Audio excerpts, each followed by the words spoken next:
èmi sẹ́ mo post mo ṣe cartoon character Ìyábọ̀ Òjó kí ni nǹkan tó bá dì ń bẹ̀ kí ni nǹkan tó wà ń bẹ̀ cartoon character Ìyábọ̀ Òjó ṣe bẹ́ẹ̀ ti rí kí ni nǹkan tó burú bẹ̀ mo tún ṣe cartoon character Priscilla kí ni mo tẹ̀ tún fi exalt wọn ni o mo tún fi praise wọn pé àwọn eléyìí o wọ́n tẹ̀ tún fà ní inú cartoon pé tí Ọlọ́run bá tiẹ̀ sọ wọ́n di cartoon pé wọ́n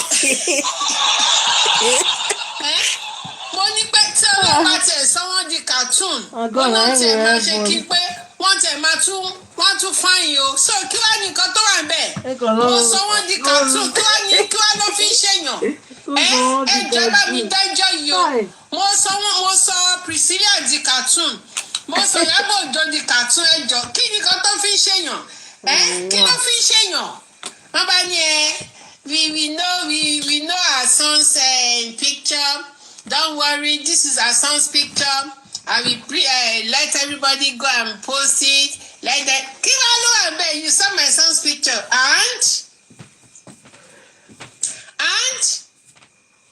èmi tẹ̀mí post picture ọmọ mi ṣé mi mọ̀ pé wà lórí social media orí yín burú dànù orí yín ó burú bíi eégún tó ń léwèrè you saw my son's picture you have my son's picture kí ló fi ń ṣe ìyẹn jẹ gbà mí kẹ́ ẹ mo dára bá wọn ṣe kí ni lẹ́yìn tí gbà tán post picture ọmọ mi tán post ẹ̀ sórí kíní mi thank you Timmy thank you after they posted my son's picture mo dára bá wọn post ẹ̀ sí comment section mo dára bá wọn gbé mo dára lọ ṣe cartoon ẹ̀ mo dára ẹjọ́ ṣé mi ò ṣe dáadáa mo dára ṣe cartoon picture ọmọ mi mo dára post ẹ̀ fún ara mi ẹjọ́ so kí wàá ní nǹkan tó wà ń bẹ̀ ẹ̀yin pípù yẹn ti ya wèrè gan o wèrè ọ̀fọ̀ ti ṣe yí o cartoon ṣé lè yóò tún dá báyìí ṣé Ìyábọ̀ Òjó ò fáìn bí báyìí ipe tọ́lọ̀ bá tiẹ̀ bá wa mú Ìyábọ̀ Òjó tọ́lọ̀ bá wa pa Ìyábọ̀ Òjó tó sọ di cartoon ẹjọ́ ṣé cartoon Ìyábọ̀ Òjó ò fáìn ẹjọ́ ṣé cartoon Ìyábọ̀ Òjó cartoon character Ìyábọ̀ Òjó ẹjọ́ ṣé kò fáìn ẹ̀yin náà ẹ wò náà ọmọ dùn láti lẹ̀ ọmọ tún di bèbí ó tún dùn ọmọ tún dùn ó tún di bèbí ó dùn ẹ bá wa wò Ìyábọ̀ náà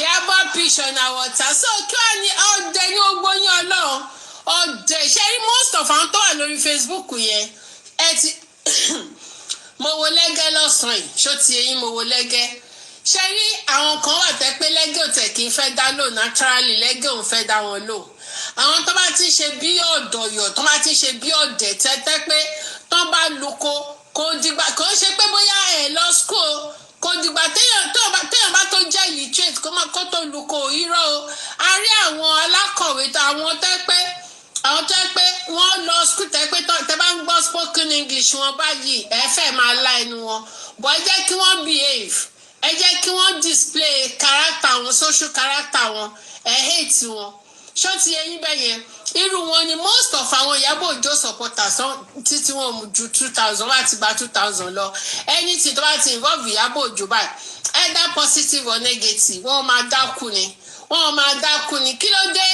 ẹ wo cartoon character Ìyábọ̀ Òjó ṣé kò fine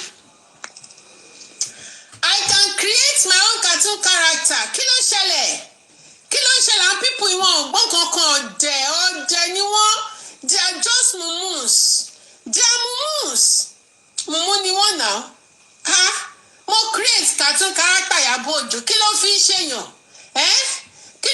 ṣèyàn wá ń sunkún ẹ wá ń ké kí ló dé tẹ̀ ń ké ẹ wo bó ṣe fine now fine babe fine cartoon torí pé mi tí ìjà kó máa sọ̀rọ̀ tí bá tún jẹ́ kó sọ̀rọ̀ nǹkan ẹ máa fẹ́ dákú ni ẹ máa dákú ẹ máa ké ni ẹ máa kú ni tí bá jẹ́ kó máa sọ̀rọ̀ ọ̀zọ̀ dem bí ọ̀zọ̀ in fact all of them bí ọ̀zọ̀s mo fi ya wọn create cartoon pé tọ́lọ̀ bá tẹ̀ yanjú Ìyábọ̀ Òjó tó bá yanjú ẹ̀ kúrò láàrin àwa ènìyàn o tó sọ Ìyábọ̀ Òjó di cartoon pé ẹja tẹ̀ tún lọ wo cartoon character Ìyábọ̀ Òjó ní àárín àwọn cartoon pé bóyá ó tẹ̀ máa tún fine mo bá wọn tún create ẹ̀ Ìyábọ̀ Òjó bá tún fine ṣé Ìyábọ̀ Òjó ṣó ń fine tó lè ní real life kí ló dé tẹ́ pé ikú nìkan òun ló káwọ́ yín báyìí kí ló dé tó fi jẹ́ pé ikú nìkan òun ló tẹ́ yín lọ́rùn kí ló dé tó fi jẹ́ pé inú sàárè nìkan lẹ ti máa ń nítẹ́ lọ́rùn ẹ̀yin ènìyàn adarí wurun ẹ tún pariwo ẹ tún gbé picture ọmọ mi sínú comment section mo tún bá yín gbé picture ọmọ mi mo tún bá yín sọ di cartoon mo tún ṣe cartoon character ẹ̀yin Facebook cartoon character ọmọ mi tí mo ṣe lélẹ́yìí o cartoon character tí mo ṣe rèé gbogbo yẹn ṣá ń ké ẹ̀ ń sunkún kí ló dé kí ló ń pa yín lẹ́kùn kí ló dé kí ló ń pa yín kí nìkan tó tẹ̀ máa ń pa yín lẹ́kùn kí ló dé tẹ̀ ṣe máa ń sunkún náà kí ló dé tẹ̀ ṣe ń sunkún ṣé ẹjọ́ ṣé Priscilla ilé tí mo ṣe ṣé Priscilla ò fine ẹ wò now ẹ check it out now ṣé Priscilla ò fine ẹ̀yin náà wo Priscilla now fine babe ìyàwó wọn ní Tanzania ṣé kò fine ẹ dẹ̀ máa sunkún máa sunkún ẹ tún gbé picture ọmọ mi síta mo tún bá yín ṣe cartoon ẹ jẹ́ ò bẹ́ẹ̀ máa tẹ̀rí cartoon ọmọ mi send sórí TikTok àbórí yín burú ni àbórí yín burú ẹ bẹ́ẹ̀ tí àwèrè yín ẹ̀yin tẹ̀ mọ̀ nǹkan kan ẹ̀yin olódo upon 10 àwọn Ìyábọ̀ Òjó followers olódo upon 10 ẹ̀yin mùmú ẹ tún wo Ìyábọ̀ mi tí wo tún ṣe o ẹ̀yin tó yẹ kẹ́ máa dúpẹ́ lọ́wọ́ mi ṣé kò yẹ kẹ́ máa dúpẹ́ lọ́wọ́ mi ẹ̀yin tẹ́ ti ya wèrè ẹ ti ya wèrè mọ́ tilẹ̀ ẹ̀yin dìdìrín yìí ẹ̀yin dìdìrín dínrógbó Ìyábọ̀ tún rè mú bọ̀ ẹ̀yin tó yẹ kẹ́ máa dúpẹ́ lọ́npà kàn fi oṣé o pé oṣé o tẹ̀ tún jẹ́ ká rí bí ìyá yín single mother president ẹ tẹ̀ jẹ́ ká rí bó ti ṣe rí o pé tí Ọlọ́run bá bá wa parẹ́ kúrò ní orílẹ̀ alààyè tó bá lọ sí ìsà òkú lọ́dọ̀ àwọn cartoon wípé nǹkan tó máa pọ̀ tẹ̀ máa tún fáìn ju ìgbà tó wà nílé ayé lọ tó yẹ kẹ́ máa dúpẹ́ lọ́wọ́ mi olórí burúkú yìí ìpìlẹ̀ iṣẹ́ gbogbo ìpètè iṣẹ́ yẹn pátápátá orí yín ló ń lọ orí ọmọ yín ló ń lọ nítorí pé dìdìrín ni yín nítorí pé ọ̀dẹ̀ tẹ́ ti yà látilẹ̀ ọ̀dẹ̀ ẹ̀yẹn wò náà wọ́n tún sọ Ìyábọ̀ Òjó di draft ẹ̀yẹn wo draft Ìyábọ̀ Òjó mò ń bọ́ máa wọlé sìn ẹ máa wò ṣé draft Ìyábọ̀ Òjó yìí ṣé kò tún fine ẹ̀yẹn wo draft Ìyábọ̀ Òjó ẹ wo bí ṣebí Ìyábọ̀ Òjó ní real life ẹ ṣàmù pé máa ń fẹ́ hips ẹ̀yẹn wo hips Ìyábọ̀ Òjó ìgbà tá a sọ Ìyábọ̀ Òjó di draft ẹjọ́ ṣé Ìyábọ̀ Òjó fine ẹjọ́ ṣé kò fine bíbá naturally ní tí mo sọ Ìyábọ̀ Òjó di draft tí mo sọ di cartoon draft ẹjọ́ ṣé cartoon draft Ìyábọ̀ Òjó fine ẹjọ́ ṣé kò fine Ọlọ́run ní jẹ́ ngọ̀kú láyé mi Ọlọ́run ní jẹ́ ngọ̀kú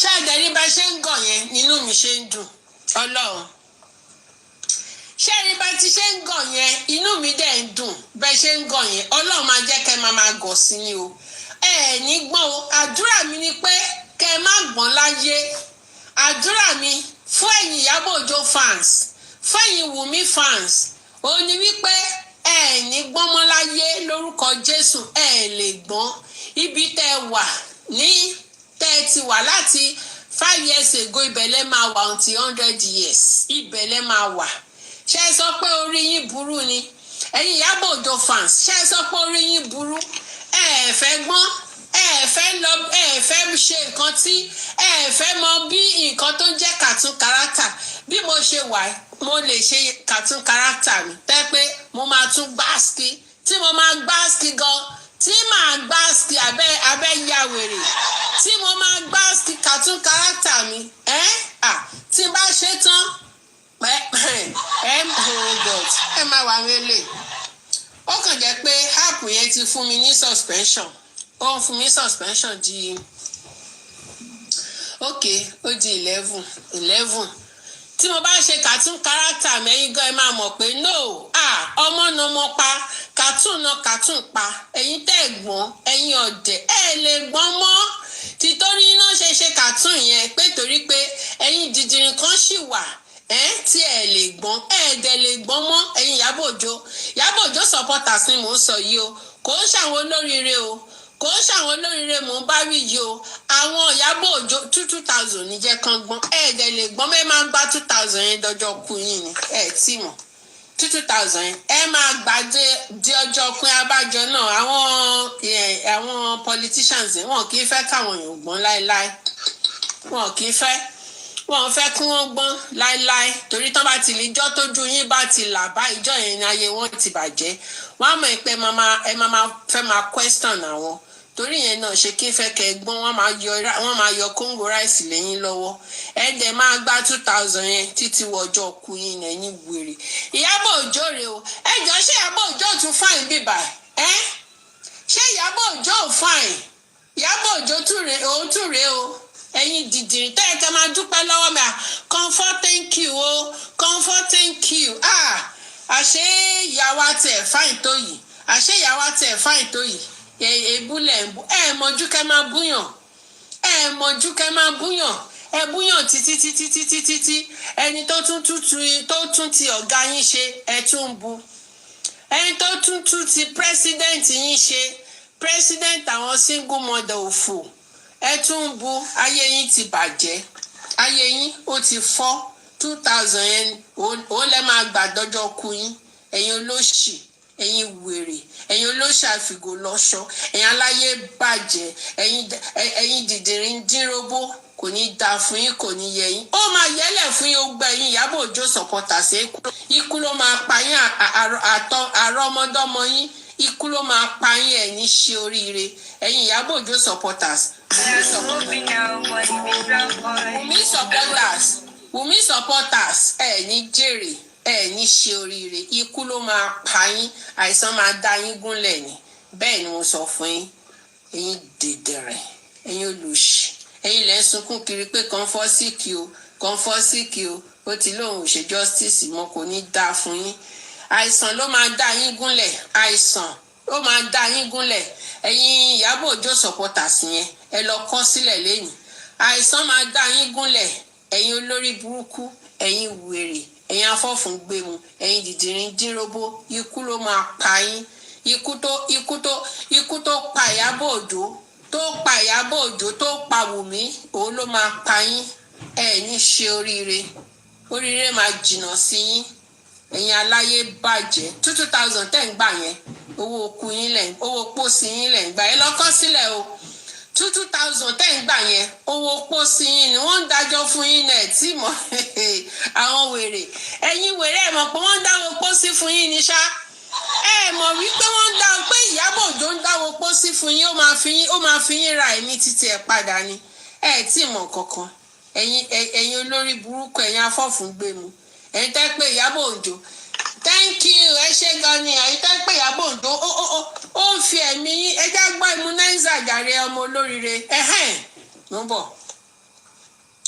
ẹ jẹ́ wọn kọ́ lọ síbì kan náà kí n lọ wò bóyá àwọn wèrè yẹn bóyá wọ́n ti ń bọ̀ ẹ̀yin olòṣì ọlọ́run mo kàn ń wò yín látijọ́ ẹ̀ mò ń wo ibi tí ìyà ti máa jẹ most of you ibi tí ìyà ti máa jẹ yín òun ni mò ń wò ẹ̀yin olórí burúkú yìí ẹ̀yin olórí burúkú dédé ẹ̀yin aláyé bàjẹ́ ẹ̀yin olóṣì ṣé ìwọ gbà bó gbé ń tiẹ̀ ń bọ̀ ni bóyá àwọn ló wà ń bíbá.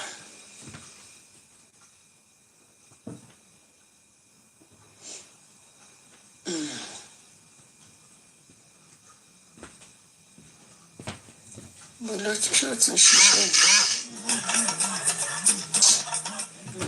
wọ́n kàn kọrin lásán Bingo jẹ́ wá dẹ lóhùn. Papa Bingo olórí burúkú aláyé bàjẹ́ ni ẹni ráre ẹni ríra olórí burúkú ọmọ olòṣì ọmọ aláyé bàjẹ́ olóṣì aláyé bàjẹ́ ṣé immunizer ni wọ́n fẹ́ drag gbọ́rọ̀pọ̀ ti ya wèrè ọmọ ológo bámbàm ó ní wọ́n fẹ́ drag orí ẹ̀ ti burú ìwọ tó jẹ́ pé olòṣì ni ìwọ tẹ́ pé ológo ẹ̀yìn ni ìwọ tẹ́ pé sátánì ó ti fogun ẹ̀yìn jẹ́ sátánì ti fi ogun ẹ̀yìn ó ti fi jà ẹ́ Papa Bingo olórí burúkú kò dẹ̀ ní bá mi dá fún ẹ ìwọ fẹ́ máa dragi òròpó lè máa dragi immunizer ló kù fún ẹ láti drag kò ní bá mi yẹ kò ní dá fún ẹ ìwọ Papa Bingo ayé ẹ máa bàjẹ́ ni let me tell you show me pé you know that there is nothing you can bring to this table tẹ́ pé ó lè work kò possible ìwọ ó máa kígbe kú ni ó máa ké kú ni kò sí nǹkan náà tó lè gbé wá sórí TikTok yìí nípa pé bóyá ìwọ ni wọ́n fẹ́ ṣe kinní kan pé kàn máa bẹ́ẹ̀ polongo nǹkan láyé kò possible ayé ẹ̀ máa bàjẹ́ ni lórí TikTok yìí sẹ̀ báyé ẹ̀ ṣe bàjẹ́ ibi táyé ẹ̀ bàjẹ́ sí ò ní rí túnṣe mọ́ ayé ẹ̀ tó ti ń bàjẹ́ lọ yẹn Bingo ò lè rí tojọ́ mọ́ ayé ẹ̀ ò lè nítumọ̀ lórí TikTok yìí kò lè nítumọ̀ kò sí nǹkan tí wàá dáwọ́lé sẹ́ẹ̀ ẹ jẹ́ ẹ máa bá mi power tap please ẹ bá mi tap and share ẹ jẹ́ bá mi tap and share please help me to tap and share tap and share tap and share please help me to tap and share tap and share tap and share tap share tap and share tap and share ìwọ Bingo ó rò pé ó lè mú ọmọ yìí wálẹ̀ orí ẹ̀ ti burú orí ẹ̀ ti dàrú ayé ẹ̀ ti bàjẹ́ ó lè mú immunizer ó lè rí mú wálẹ̀ olórí burúkú ó rò pé ó jẹ́ àwọn tó mú wálẹ̀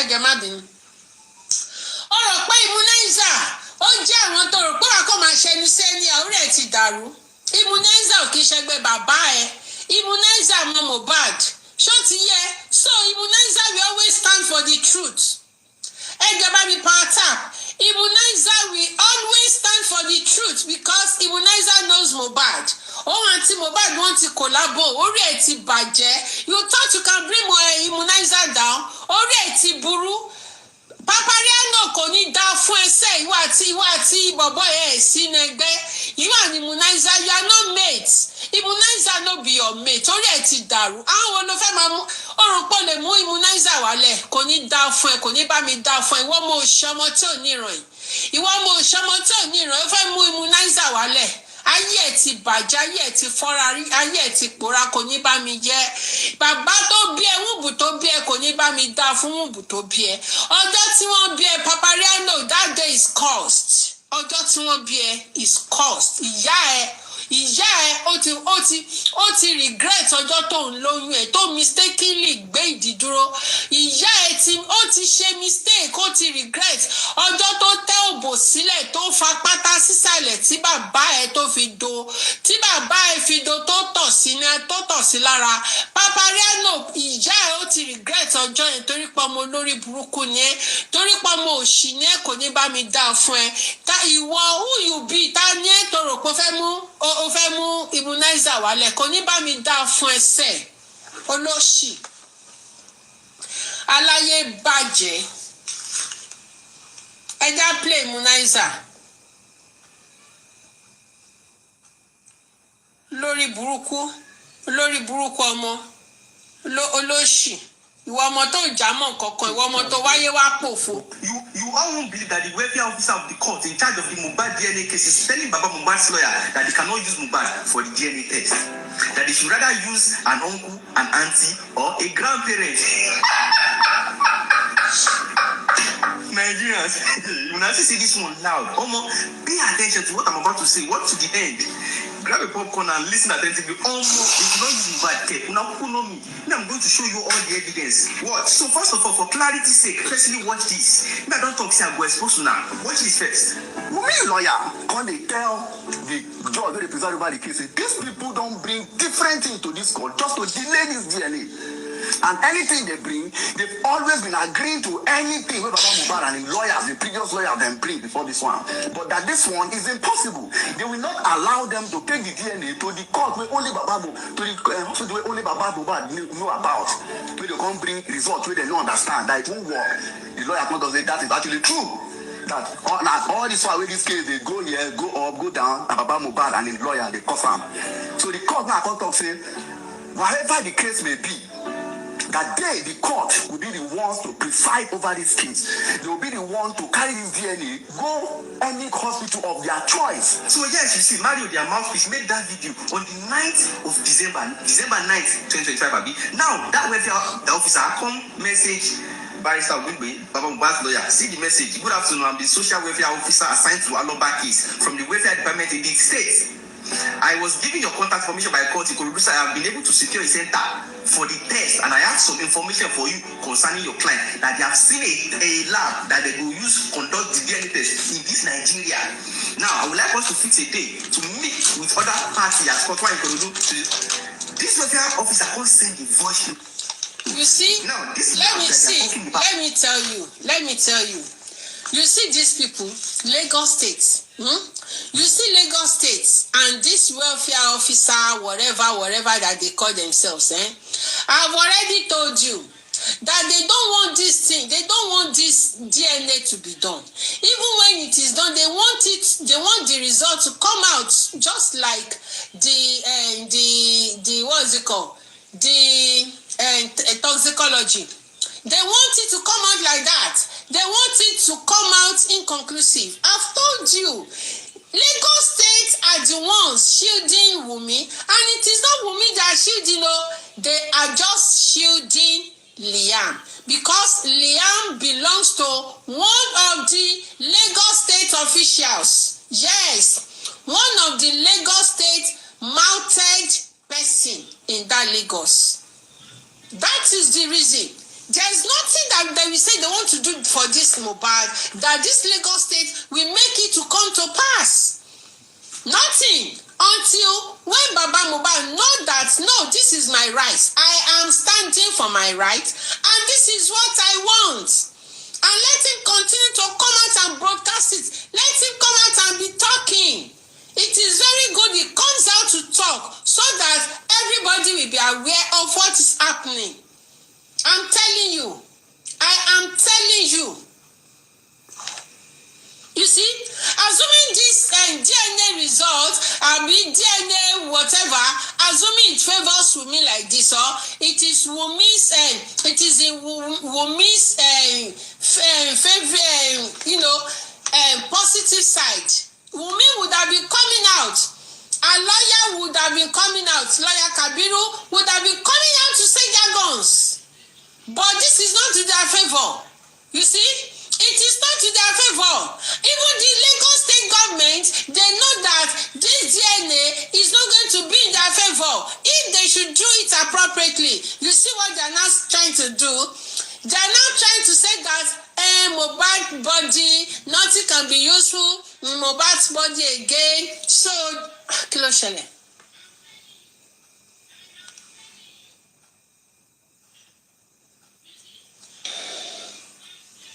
So they're trying to say that there's nothing that will be useful in Mohbad's part again. Not you know, they don't want to take it abroad. Lagos State don't want to take it abroad unless if Baba Mohbad tó yarí fún wọn pé láyé sẹ́, I'm taking it abroad. I'm taking it abroad. And this is what I want. Kí wọ́n tẹnu mọ́. If not, these people, they are ready to turn it upside down. Now they are saying that they cannot take it and take Mohbad's part abroad, that there's nothing in Mohbad's body that can be used. They forgotten that the tissue of Mohbad still exists. They have forgotten that there is a particular bone in Mohbad's body. If they remove it, about that whatever see, they will still get it. That was the reason why Lagos State morgue touching Rishi Sarah Mohbad. That was the reason they've been pouring so many acids, so many chemicals on Mohbad, so that nothing will be useful. They never knew that they will come into, that they will come to this extent. They never knew that Baba Mohbad's team, they know what is going on. Their eyes will open and say that they still want to use this. They want to use Mohbad. If they don't use Mohbad, they will come out and say the result is inconclusive. Why? Because it is not Mohbad's body they use. That who knows? If Adura was Mohbad, that it was Baba Mohbad that gave birth to Mohbad, they can even give Iya Mohbad's money to say that that Adura does not belong to Baba Mohbad. She can come out and say it. That is how they will turn it down. You see? And the lawyer is even saying that the welfare officer is even saying that if they use because Mohbad's body. Okay, let me just continue. I will talk later, Sha. Let's continue. Say they won't go do the DNA. So after making inquiry, the welfare officer, they said that the court will choose which lab they will use. Now the welfare officer don't go find the court come for Nigeria. Now they can't send the voice note with the lab talk. Now listen to the voice note. Now I face talk like from the lab. To your question, we do not take samples from dead parties that want to test for the DNA test now. As we do not take samples from diseased parties now. In this case, what I would advise is to get a court order that says that we can test the diseased person's sibling. The person has a sibling now. In this case, it's now that we're doing an uncle test or an auntie test or even a grandparent test. Either one auntie and the child in question, or one uncle and the child in question, or one of the grandparents and the child in question. I also need to note that 1 in 4 chances you might get an inconclusive result when you're doing an auto. Can you hear that? Can you hear that? Can you hear that? Please, did you understand? Did you understand that manipulation? Now, they said because they cannot, they cannot use Mohbad again, because they cannot use Mohbad, because every part of Mohbad is not useful again. Therefore, they cannot take Mohbad part to abroad. So Mohbad DNA, that DNA will be done here, and that they were going to use either uncle, auntie, either Adura or Blessing, or either the grandparents, and that 1 out of 4 chances, 1 chance out of 4, like 1 out of 4 comes out positive. The rest that they've been doing like that is always negative. And so why do you not want to do it? The question is, why do you not want to go ahead to do that? Who is Sweetless?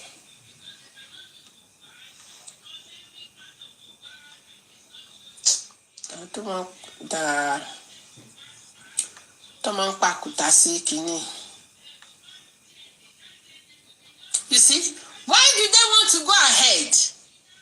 That since they've been doing this type of thing, this type of you use auntie, you use uncle, you use grandparents to perform DNA. 1 out of 4, 1 out of 5, no man come out positive. The rest is inconclusive. Do you see where they are coming from? They want to come and give us inconclusive results. This is where ibi tí iṣẹ́ wà lélẹ̀. Ibi tí iṣẹ́ wà lélẹ̀. That Baba will stand. That the lawyer will stand. Ibi tá ti máa ríṣẹ́ lawyer Baba lélẹ̀. Ògúngbè. Ibi tá ti máa ríṣẹ́ rèé. Ibi tá ti máa ríṣẹ́ Baba gangan náà lélẹ̀. Shey you understand that no agba no let us continue so that is like the lawyer wrote back to them that ó dà pé ẹ ti ya wèrè sẹ́ tara yín lẹ̀ ń ṣe tara yín lẹ̀ ń sọ you are not talking no because baba ọmọ ló lò nídìí kìíní not you so I should have the final say so let us continue. Uncle access, so we always advise that you test a non-parent. Nigeria, they even say inside the hospital, the lab is even telling them, say, 1 in 4 chances you can get inconclusive. And you are telling them to test an uncle, an auntie, or a grandparent. When you know that 1 in 4 chances, the results will be inconclusive. I don't know if you Nigerians, the way we are moving them, we use your head. Who is the manipulator? Like, when the officer in the lab, mind you, did not know the person that is talking. In this voice, we did not know the hospital. They did not tell the Wahala Mohbad to the hospital. You don't know the hospital. So that the hospital is saying that they cannot use Mohbad. They should use an uncle, an auntie, and the grandparent. But 1 out of 4 chances, the result might come out inconclusive. So if they do it comes out inconclusive, they will still extend it again. There will be no result. Who is the manipulator? Is it the Wummi or the Wahala Mohbad? So if they leave her for a court, see the conclusion of the court. See, the second talk say, at the end, the second talk say, see. Outside of that, we cannot proceed with the test to the disease parties. And then they make me understand, say, outside of that, we cannot test Mohbad. We cannot use Mohbad for the test. We cannot use someone that don't buy for the test. The hospital where they go find for Naija, they say they cannot use Mohbad, but they can use Mohbad uncle with Liam, Mohbad auntie with Liam, or Mohbad grandparents with Liam. But out of 1 out of 4 cases, it might come out inconclusive. So, what do you first one, guys, reason now? This is an analogy. So, if the welfare officer, if they make access to the welfare officer, they still get access to the hospital who won't conduct the test, and they say they don't want to use Mohbad, they want to use uncle, auntie. Do you think they can be compromised enough? Of course. Some people are saying William, saying another person may born William for. Do you think that person they cannot swap the sample of the original papa? Since they don't want to use Mohbad, they will not do as if saying a Mohbad uncle. They use Adura now because they will not want to use Baba Mohbad normal. So if they use any of the uncle, auntie, even they can easily swap the sample with the original Baba. I'm not even if they use Baba Mohbad, they will swap. Like analogy, that's what people would naturally think. See, they cannot easily. Do you see the reason why they are dragging it that they want to do it in Nigeria? Yeah. Say, make all the courts even to stop. They don't know which hospital. Yeah. That was the reason they are dragging that they want to do that DNA in Nigeria. Do you see them? Do you see them? They want to do it in Nigeria. How possible? It is now that I want to open my eyes down. I want to open my ears down to know how Baba Mohbad and this Ogungbe will handle this case. I want to see how they want to handle it. Maybe they will advise Baba Mohbad to let them do it. Maybe they will advise Baba Mohbad, let blessing abi, let them use blessing or Adura to do it. Should be their siblings. They are siblings now. Yeah, they can still use them. Yeah, because they said they cannot use Mohbad and there's nothing we can do. All what you just have to do now is just that we should just let the government do what they wanted to do because nobody can argue with the government. And let us just wait and settle for what they brought to the table. I want to hear. I just want to hear.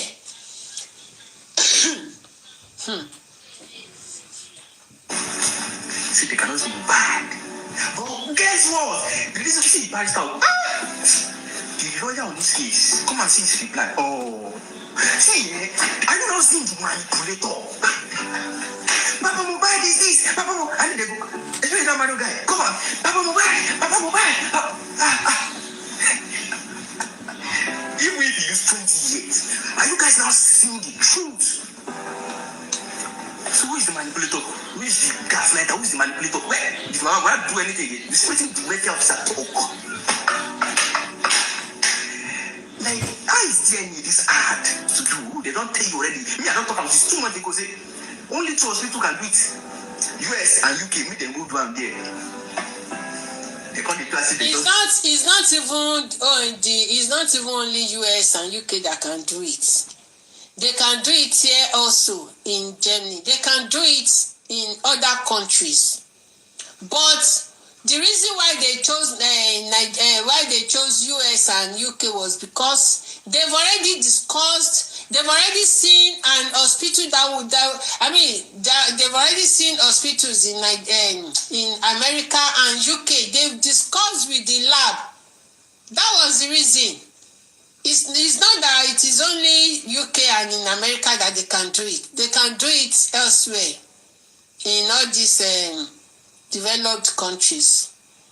But already they've sought for some labs. So they've discussed with them.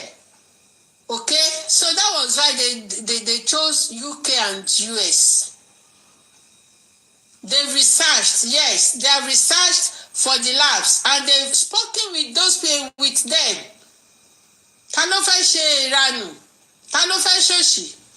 So that was the reason. Now, and they know the particular parts that they wanted to use. They know what they wanted to use. And they have their names. Those labs, they have their names to protect. So they know that these people will not want to compromise. They know that they wouldn't want to compromise. Then you know what? They cannot, you see, Lagos State cannot provide anybody that can remove their own tissue. Let the father of the baby go and remove his own tissue and bring it now. That's why you see the reason why these people are like this. The father of the baby cannot remove, maybe let's take for instance, maybe they say ribs. Or maybe they said one bone in the brain. Let them break the Baba baby's brain now. Let them break his brain and remove what they wanted to use now. But that is not possible. So Baba baby, he cannot do away with any organs of his body. So they prefer to say to lie that Mohbad, that no parts in Mohbad's body can be used. So they prefer to go for the option of using blessing or Adura or Baba Mohbad or Iya Mohbad. Because they know that those ones they can buy them. All what they will do is to give them money. And they will swap their whatever that they want that they bring out from them. Even if they use Baba Mohbad in Lagos, they will swap it. They will swap it. They know their game all along. Yes. And we too, we know it. Yes, we all know it. We all know their game. So, you see that the first option of the critical thinkers is very difficult for them to go by. They don't want to do it that way. And these critical thinkers have seen this before. They know that this option cannot be tampered with. Let Baba baby, let them break Baba baby's head now. Let them break his brain and bring out what maybe they want to bring out bone, or the bone that covers the brain, or the bone from the back, or the bone from anywhere. Let us kill Baba baby and bring out the tissue inside of him.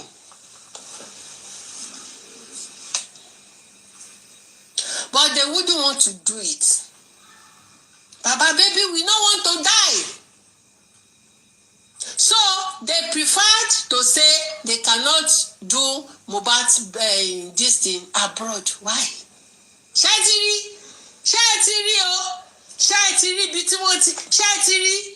inconclusive results. No fact. They don't want to say Mohbad Liam is for Mohbad, or Mohbad Liam is not for Mohbad. They want to stand at the middle.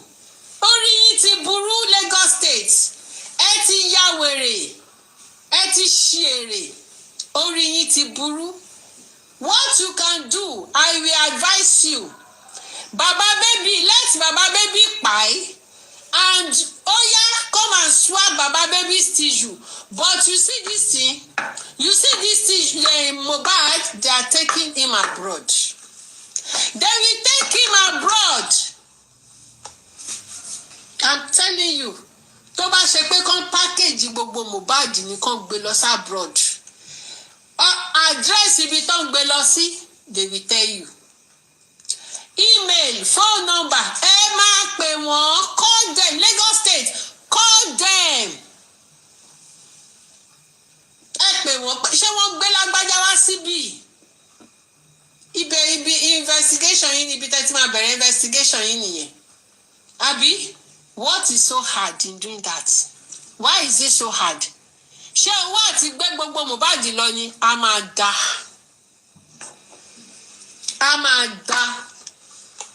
Kò dẹ̀ sí nǹkan tó máa ṣẹlẹ̀. We go contribute am. Make dem carry Mohbad go America or UK. Ẹja lọ pàjára wa níbẹ̀. Let's go there and meet ourselves. Let us go there. Nigeria lẹ ti máa ń ṣòṣì orí burúkú. Nigeria yìí ni. And since when this update has come out, did you hear Lawyer Kabiru? As Lawyer Kabiru come out, as Wummi come out to give updates, olórí burúkú ọmọ òṣì. Has she come out to give updates? No. Kò lè give updates.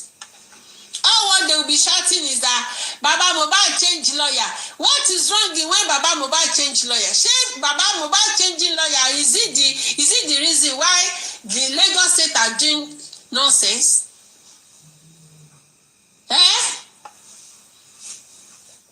Kàn kúkú gbé gbogbo Mohbad, kàn package ẹ̀, kàn wrap Mohbad, kàn DHL Mohbad lọ sí America or UK.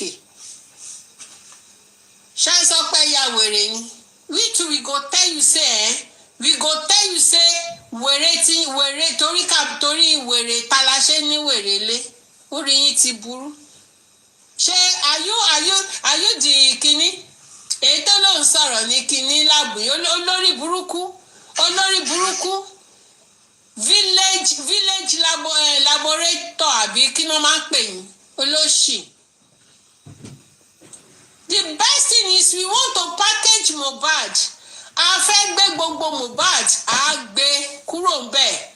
A máa gbé Mohbad. In fact, it is even better gan tó bá sí Mohbad síbẹ̀. Tó bá wá sí Mohbad sí UK or America kan sí Mohbad síbẹ̀. Kàn bá wa ṣe kíní yẹn, kàn yọ nǹkan tán níyọ, kàn bá wa ṣe, kàn send the result sí. Orí yín ti burú. Orí yín ti burú. Orí yín ti burú. Ẹ̀yin wèrè. Ẹ̀yin tẹ́ ti ya wèrè mọ́ tilẹ̀. Kàn gbé gbogbo Mohbad, kàn gbé lọ sí America or kàn gbé lọ sí UK. Mohbad tẹ̀ wá sí Mohbad síbẹ̀. Kàn ṣe anywhere níbẹ̀. Kàn ṣe síbẹ̀. Orí yín ti burú, orí yín ti dàrú. Ẹ̀yin olórí burúkú yìí. Can you imagine? You are not saying that Mohbad body cannot be used. Baba Mohbad, ẹ sọ fún ọ, ẹ fẹ́ gbé ọmọ yín, ẹ fẹ́ gbé travel. Ẹ fẹ́ gbé lọ sí UK, wọ́n máa rí ṣe. Ẹ̀yin lè ṣe. It is true that you cannot do it. Other countries, UK can do it. Ẹja máa gbọ́ nǹkan tó ní lọ́ọ̀yà yẹn sì tó sọ, ẹja máa gbọ́. from the way from. Now look at the reply of Wahala Mohbad. Who is the manipulator? Who is the gaslighter? And you enter into Tabano. You say you know life don't spoil. But you see, we can all see that Immunizer is really seriously looking for justice. Immunizer is never a manipulator. Immunizer is somebody that does not want to cover shit.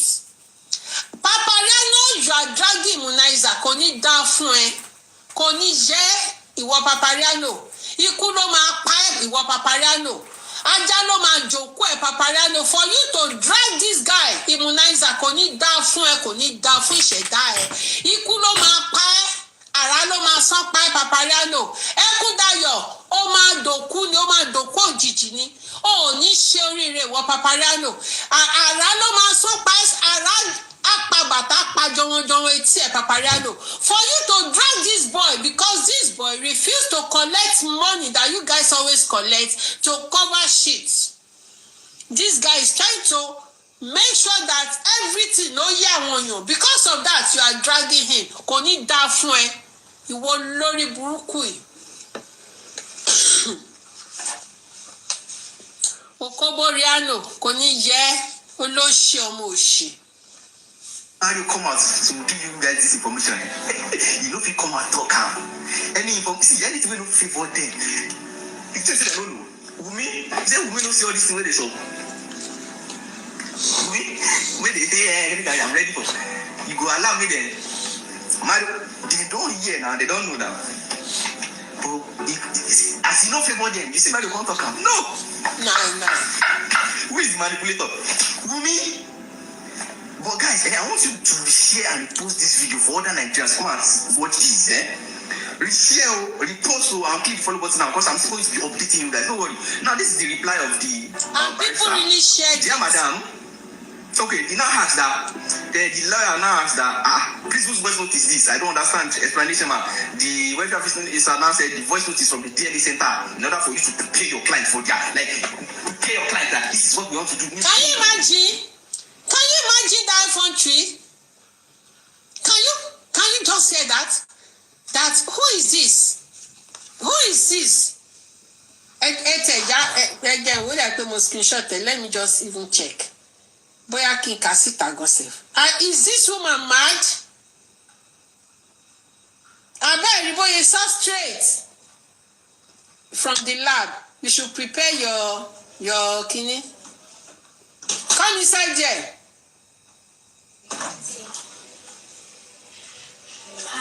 Umbo. Come back here. Why? Can't douche. Okay? Boni kiniwa. Let me just. Umbo. Boni. Please, I'm live, okay? Don't distract me. I don't want distraction. Umbo. Mo fẹ́ wá. Me screenshot ibẹ̀ sha. I didn't screenshot that part.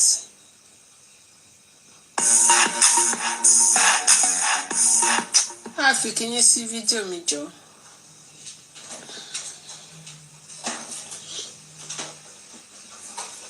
Crazy welfare officer. Oh, this Lami just tastes like chips. What is this? Sahara meat.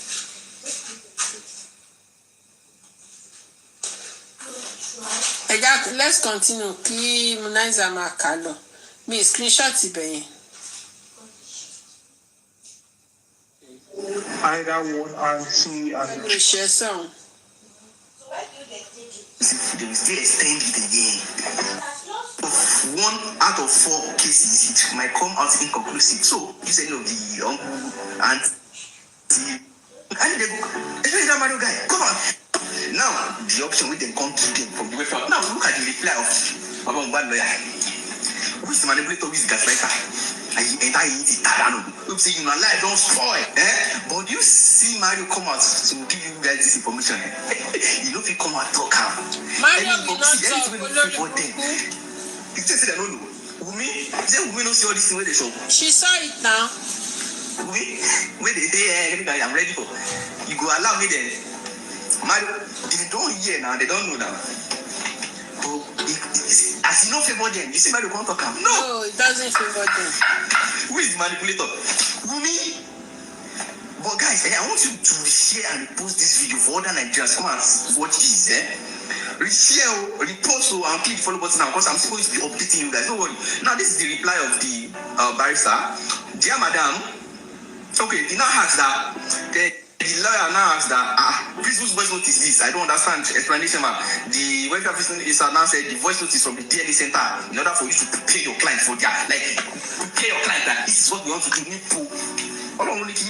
This lawyer, see the reply of Mohbad lawyer. Dear Madam, on behalf of the Aloba family, we respectfully acknowledge the receipt of the updates regarding the DNA procedure for the paternity verification of Master Liam. We appreciate the effort of the court and your office in seeking to ensure transparency and fairness in this matter. However, we wish to formally communicate the position of the Aloba family as follows. Number one, rejection of the option presented. The Aloba family is not pleased with the current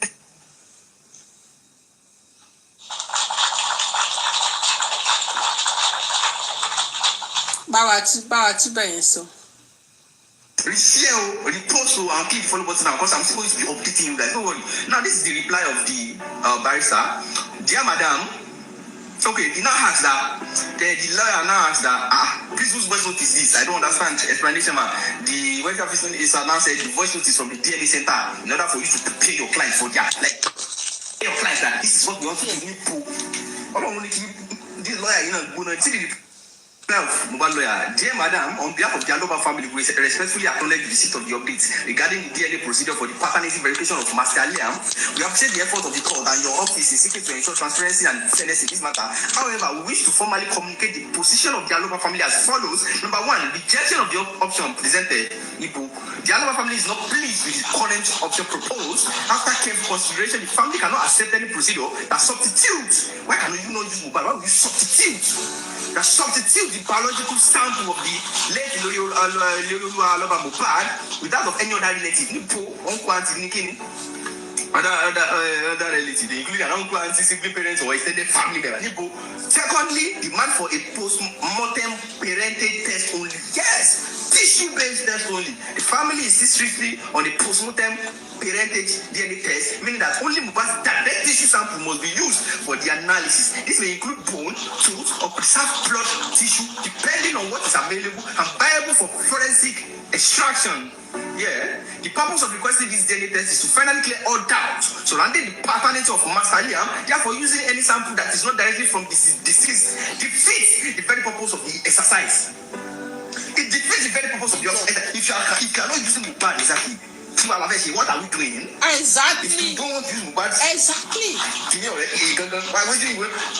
Concerns over possible inconclusive results. Yes, because if we don't use Mohbad, there will be inconclusive. And you are saying, and they say 1 out of 4 chances to be inconclusive. You want to go ahead with this. You say 1 out of 4 chances it can be inconclusive, and you still want to go ahead. That's manipulation. Concern over possible inconclusive results. We also want to draw attention to the voice note earlier shared, where it was clearly stated that tests done using relatives such as an uncle, sister, grandfather, grandmother, or siblings may return inconclusive. Exactly. This reaffirms the family's insistence that only Mohbad's own biological tissue should be used to guarantee scientific accuracy and eliminate ambiguity. 4. Requirements for tissue-based DNA testing are broad.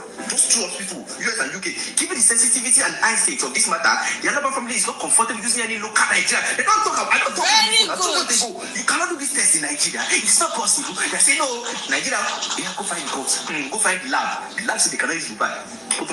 Who is the manipulator? Who is delayed? Since October, November, I don't analyze the case.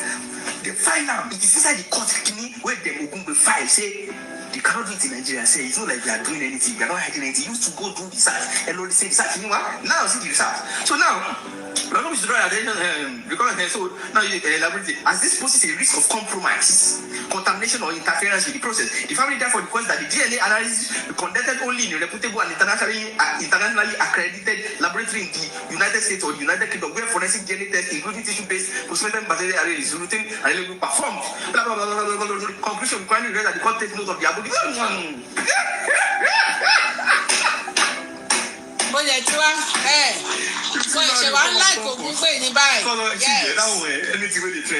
VDM analyzing kids.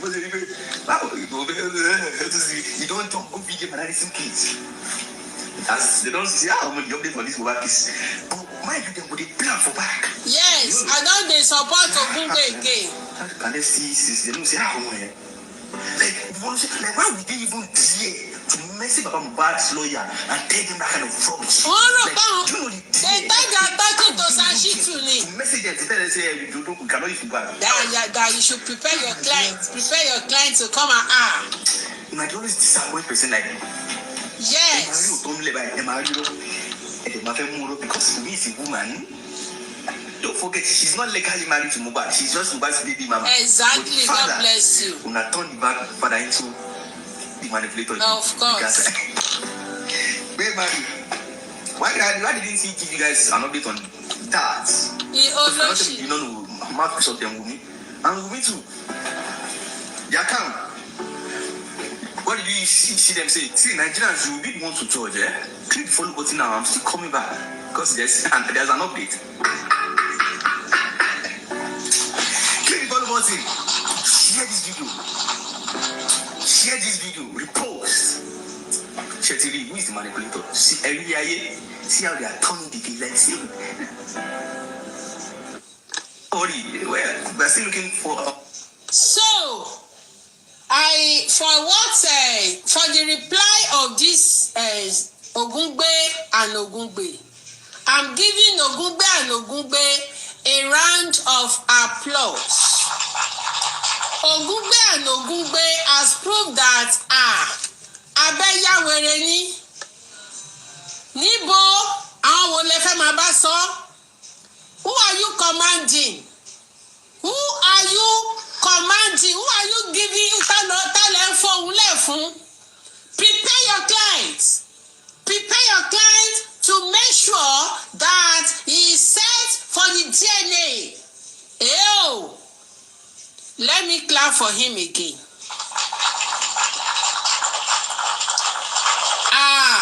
Because Ogungbe knows that nígbà fóun. So, wake up. Prepare your clients. Prepare aboya were Mario àbíkẹ́ olóhùn jẹ́. Àbó lórí burúkú ni Mario, tá bá rí fọ́tò Mario gan a lè gbé Mario dànù ká gbé síta.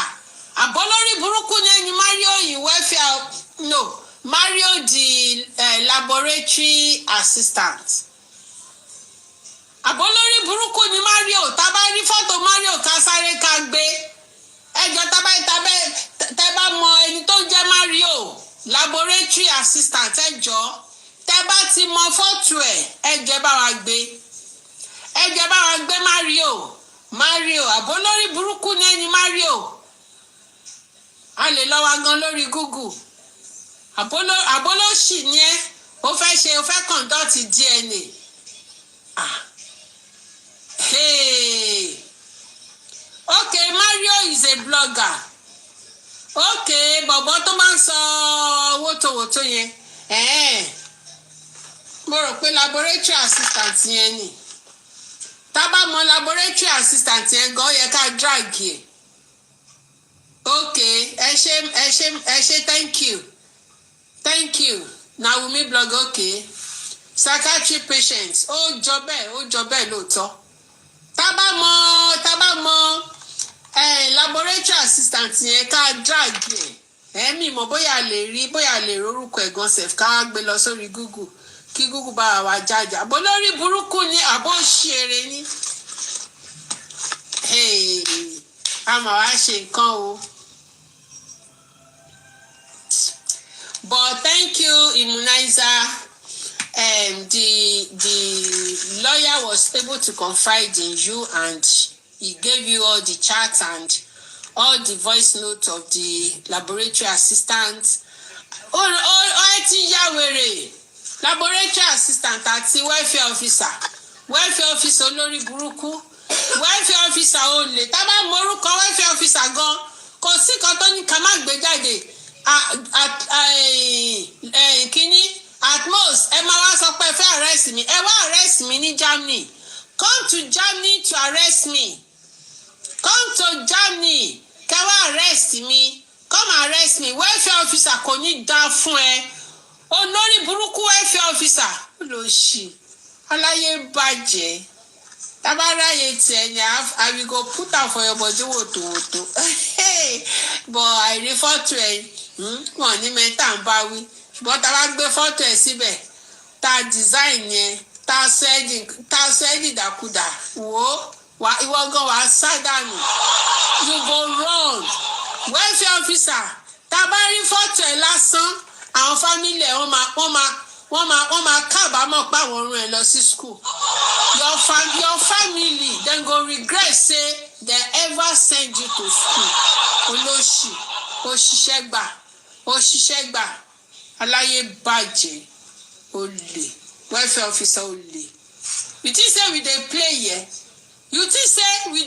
here we go dem go carry body Mohbad body all im body carry am go America or carry am go UK òṣìṣẹ́ yín òṣì Wummi o tún ti lose Wummi o ti lose má ṣe tán sí má create character ló ni màá gbé sí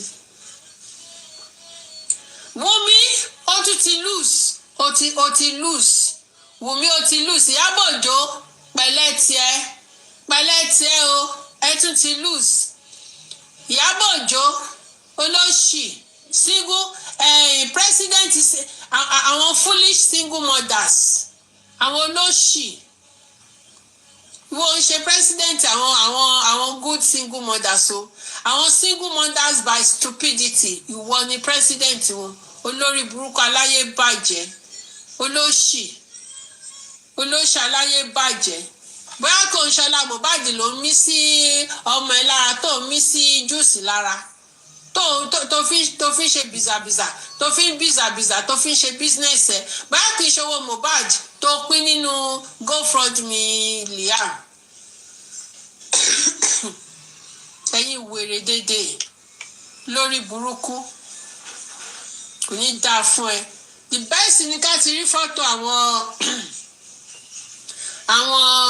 kí náà ti ń pè welfare officer kálá lè lọ rí fọ́tò ọkọ̀ kó máa jìyà gbogbo wọn àwọn máa jìyà Lagos State ni anything Lagos State tó la máa gbé síta òun ló máa jìyà ẹ̀ ìyẹn olórí burúkú ẹ̀yìn olè yìí olè játijàti olóṣì Wummi kí ló tó ṣe lè fáwọn àwọn ewúrẹ́ ní update Wummi kí ló dé tó fi fáwọn ewúrẹ́ ní update ó lè fún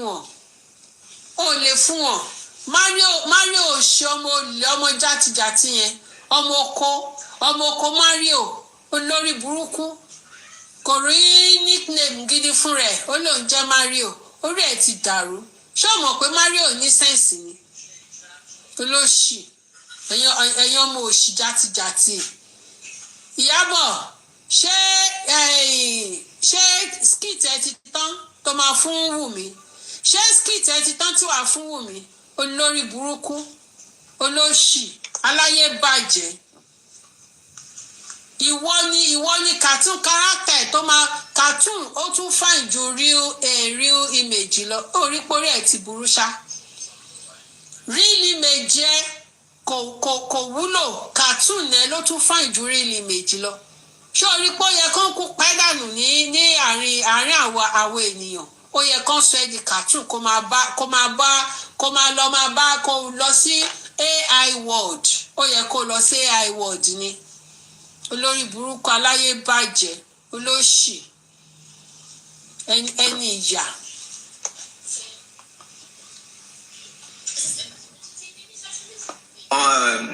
Up to Baisha Wummi do his work well diligently.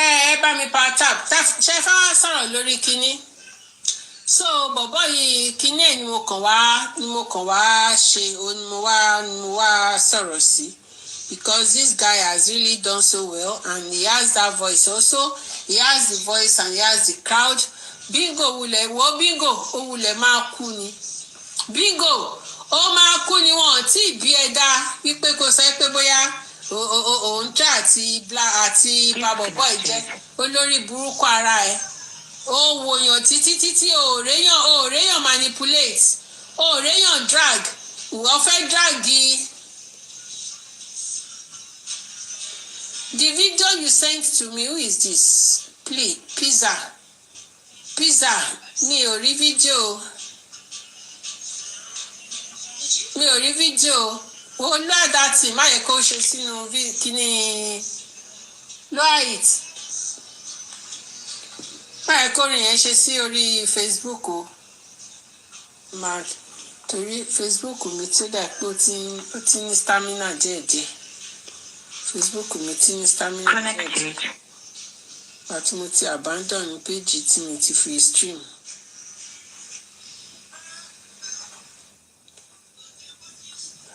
Hello, how you doing? My angel, my one and only. Oh, God, kí lélẹ̀ báyìí. Where they bring joy and blessings, you know.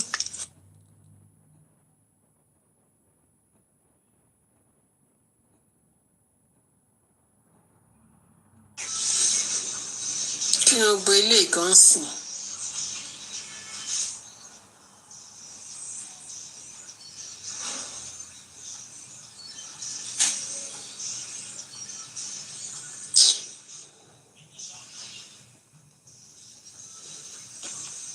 Fóònù kan discharge ni.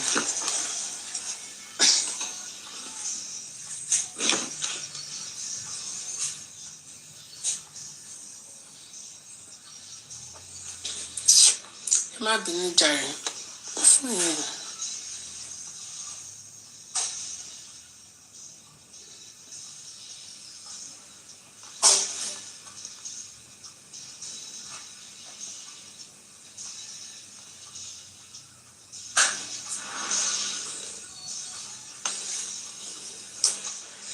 Welcome back. General Vengeance, welcome back.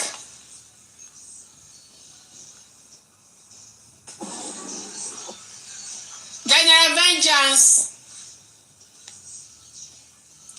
Trust no one, Ekrale, Shewa. Ekrale, Mommy Comfy. Yes. Happy Sunday, ma. Same to you.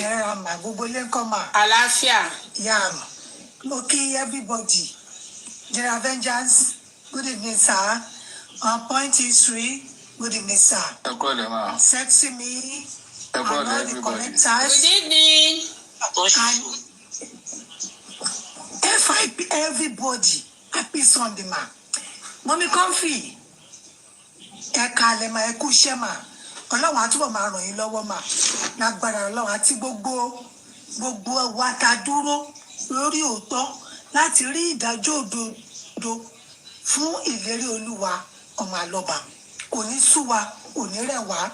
Lágbára Ọlọ́run. Nígbà tí justice yẹn bá máa dé, wọn ò ní fẹ́nikẹ́ni nínú gbogbo wa, wọn ò ní fi ṣàwátì. Lágbára Ọlọ́run. Àmín. Àkúṣe takuntakun. Ṣé ti rí kíní immunizer tẹ play yẹn? Ṣó ti yé yín? Àwọn pípù yìí wọ́n rò pé Ọlọ́run ò sí ni, wọn ò mọ̀ pé Ọlọ́run wà. Ṣó ti yé yín? Wọn ò mọ̀ wípé Ọlọ́run wà. Mohbad ò ní gbà kí wọ́n fi ọmọ ọlọ́mọ ládùúrú ìyà tí wọ́n fi jẹ ọmọ yẹn. Kọ́ wá fi ọmọ tí ò ṣọmọ ẹ̀, kọ́ wá fi kógun lọ. Èmi mọ̀ pé February 3rd yẹn, nǹkan tó bá wù wọ́n ni kí wọ́n ṣe. Ọlọ́run máa kọ́ bàbá, màá tún fi ẹ̀kọ́ yìí tún gbàdúrà fún bàbá lọ́ba. Bàbá, ọgbọ́n, ìmọ̀, òye àti làákàyè pípé tẹ́ ẹ nílò àti àwọn olùrànlọ́wọ́ Ọlọ́run á yọ̀ǹda fún yín. Torí ọ̀rọ̀ tó wà lẹ́yìn, ó gba pé kí Ọlọ́run kọ́yàn because àwọn alágbára àwọn ìjọba Nàìjíríà tó fẹ́ fi ọwọ́ agbára wọ́n fẹ́ fi ní bàbá yẹn wọ́n fẹ́ fi gbá wọn lójú. Ọlọ́run ò dẹ̀ nígbà fún wọn. Gbogbo ọ̀nà kan náà tó ń kọ́lé gbà. Mohbad kò sí. Bá jẹ́ pé ẹ̀sọ́lẹ̀ kan yẹn tó bá jẹ́ pé gbogbo bọ́dì Mohbad ni wọ́n máa gbé kúrò Nàìjíríà láti lè lọ ṣe DNA yẹn kó wọ́n gbé kúrò. Tó bá pé gbogbo bọ́dì Mohbad ló máa request pé kí wọ́n bọ́dù gbogbo bọ́dì tó kù. Because àwọn kíní yìí wọn ò mú léré. gbogbo ọ̀nà ló fẹ́ gbà láti manipulate DNA yẹn wọ́n dẹ̀ mọ̀ pé tọ́wọ́n bá ní Nàìjíríà ó máa easy fáwọn láti lo anybody tọ́wọ́n fẹ́ lò láti compromise so Ọlọ́run á fún bàbá ní okun àti agbára láti dún because kíní ọ̀rọ̀ ní ọ̀rọ̀ ẹ ṣe mọ mi kàn fi ẹ ṣe mà kíní ọ̀rọ̀ mi ní wọn kì í ṣe kíní yìí bàbá ẹ̀yin lẹ́nu àṣẹ lórí ẹ̀ ẹ sọ nínú orin ẹ nígbà tí Mohbad wà láyé ẹni àlọ́ba ló ń jẹ nígbà tó tún kú náà àlọ́ba ni kọ́tẹ́ bá fẹ́ òun lọ́ọ́ máa bá yín fẹ́ tipátipá ni wọ́n fi náà lẹ́wọ̀n máa fi gba nǹkan tẹ́ bá fẹ́ kò sí nǹkan tí wọ́n lè ṣe fún yín ẹ voice out èyí tó bá gbé fún ìjọba tẹ́ ẹ lọ́rùn ẹ pariwo fún gbogbo ọmọ ayé fún gbogbo èèyàn ẹ pariwo lórí social media ẹ pariwo ẹ ní nǹkan báyìí olóyè so bàbá ẹjọ́ torí Ọlọ́run ìjọ mo mọ̀ wípé ẹ̀yin náà ò ní gbà kò sọ máa lè nídìílé alọ́ba Ọlọ́run á jẹ́ gbà fún yín Ọlọ́run á kọ́ yín lágbára Ọlọ́run á dẹ̀ máa rí ìdájọ́ òdodo fún Mohbad lágbára Ọlọ́run ẹ ṣé gọmà mọ̀mí kan fi kélé mi lè sọ̀rọ̀ ẹ ṣé gọmà happy Sunday. Thank you so much, mommy. Trust no one. Ẹ ṣé gan ni. Ẹ ṣé, thank you for that. General Vengeance, are you there? On point.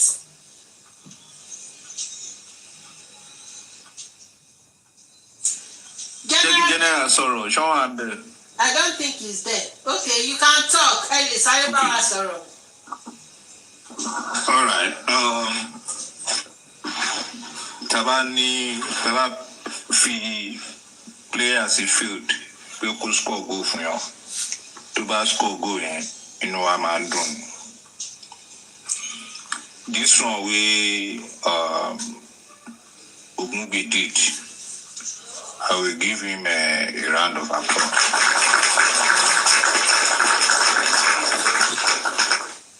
Though I'm not carried away, but he needs a morale boosting applause, morale boosting encouragement, morale boosting support to get him done. You see, my job here concerning justice for Mohbad is to spark brains, and the brains that will bring justice, either the person will be of any camp, is insignificant. Moses was part of the camp of Pharaoh. And eventually, Moses decamped and he became the savior of the children of Israel. So, whichever camp that anybody is not even what is important now. What is important now is to get the results. Is to spark brains, encourage minds, think in the positive direction, but based on history in J4M, with the fact that somebody performed well this given task, and we are hailing and doubling our support, doesn't mean we should get carried away. Because we are not done yet in this case. The global case is a national case, it's a state case, and it's a community case. And when I say community, it involves the people either online or offline. Now, I want to say something that someone said that the result was coming to be announced on the 3rd of February. And this immunizers expose is showing that a camp that is not agreement to a common goal against the DNA. So, does that mean that the underground unity to derail the DNA and announce results on the February is not real? Or we are being played here? So, in as much as we clap for Wummi, we encourage Wummi, do more. In fact, sometimes more than what he just did. Bring more love, loyalty, and support for Baba Mohbad. So, I think we should also be vigilant so that you don't get carried away. Because at the end of the day, either we are happy now or we are happy later. The goal is to get justice for Mohbad. Thank you.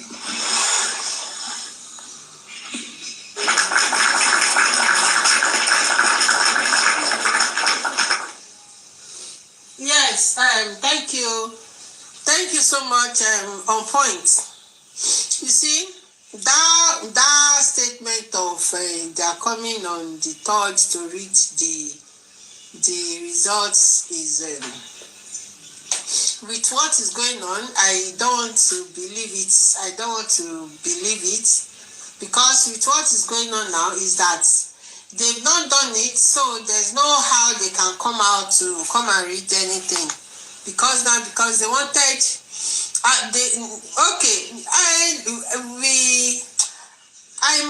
might want to say, okay, maybe that was what they intend. That was their intention. Sure, you get, because them coming and calling on the lawyer now to tell Baba that he should come. He should prepare. He should tell his client to prepare his clinical. So that maybe they were coming. They've been preparing Baba Mohbad to come and to come and yield, to come and do what they want, so that they can read the results as fast as possible. Though on that third, according to what we saw now, according to the discussion of the welfare officer and the laboratory that they wanted to use in Nigeria now. So they wanted Baba Mohbad that on the 3rd though, because before on the 3rd you have prepared you, we've told you, we've alerted you that you are coming on this 3rd to come and do the test. So I believe that they wanted to come and do the test on the 3rd. But now, thank God the lawyer has said that that his client is not abiding by what they have proposed. That his client was one that demanded for what's it called? Demanded for DNA. Therefore, he's going to do it the way he wants to do it. That your own way is not taking. So Baba Mohbad's way is not negotiable. That is what Baba Mohbad wanted. The way and manner Baba Mohbad wanted to do it is the only way he wants to do it, not yours.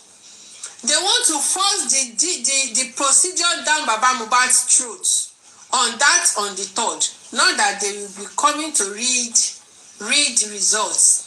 So that one will not be taken. That one will not be taken. That one will not be taken. That one will not be. That statement, I think, maybe that was their intention before, but now, no. They were busted and they thought of another alternative. Maybe they were busted. That was their intention. They want to force that thing on Baba Mohbad's throat. They will force it in his throat. They will force it on him to do it. That he has no option than to do it. And they will just do it like this and bring results. Simple. So then, thank you. It's like vengeance is back. All right. General Vengeance, good evening. Happy Sunday. Thank you so much. God bless you, General Coffee. Thank God for your quick recovery. God bless you for all you do for justice. General, trust no one.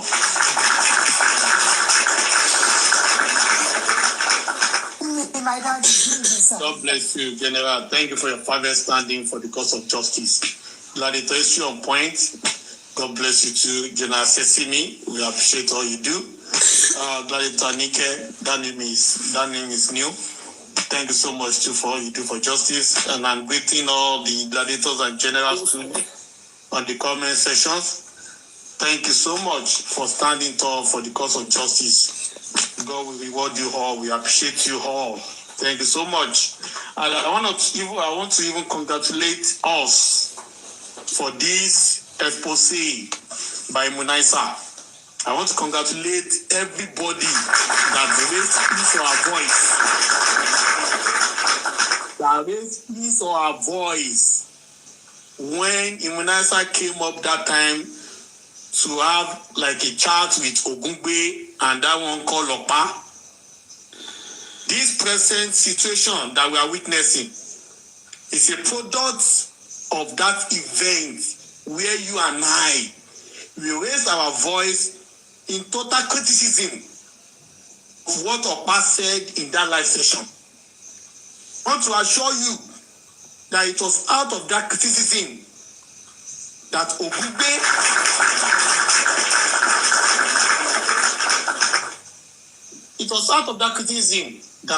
now deemed it fit to take the action he has just taken out.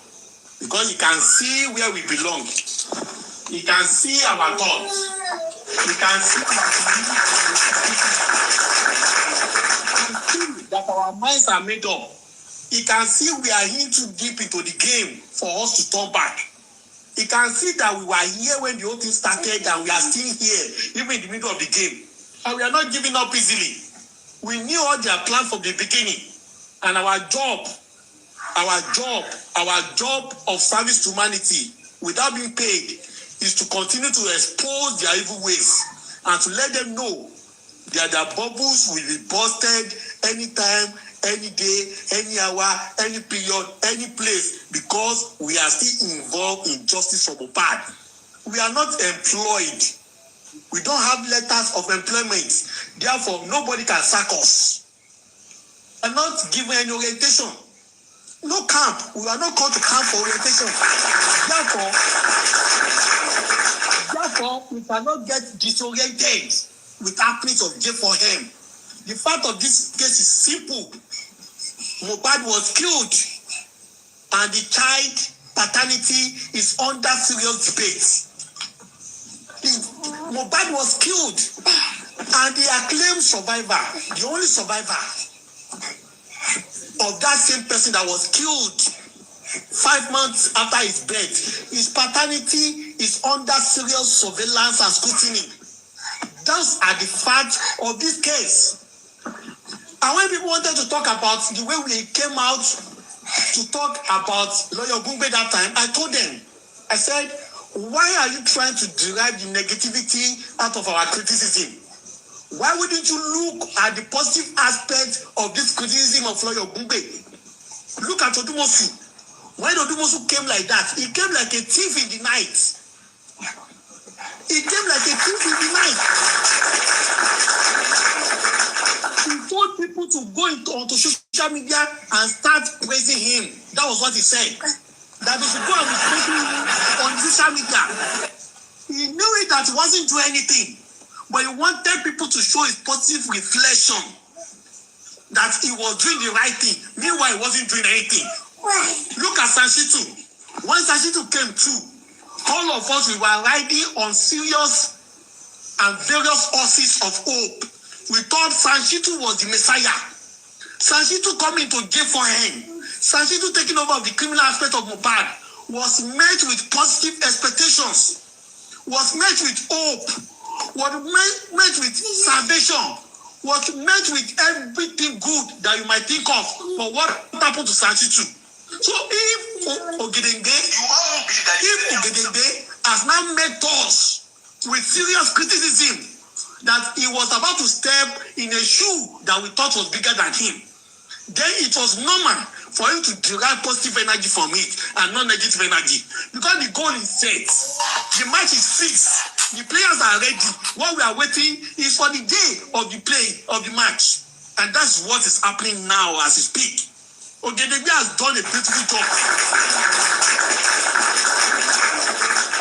He has done a beautiful job by giving the required response to the welfare officer or to the lab whatsoever that contacted him about the DNA of Liam. They have said it over and over again. Mohbad was not killed by the nurse. And we continue to say it. Mohbad was not killed by the nurse. The Lagos State Police are aware. The Lagos State government are aware. The judiciary are aware that Mohbad did not die as a result of the nurse injection. Mohbad was silenced. Mohbad was silenced. And the main cause of death of Mohbad, apart from the properties and wealth of Mohbad, which happened to come like an icing on the cake, Mohbad was actually killed because of that boy. Mohbad was bullied. Mohbad was beaten. Mohbad was threatened, was intimidated because of that boy. The menace, the beating of Mohbad started when Wummi became pregnant of that boy. The beating became heightened when that boy was born.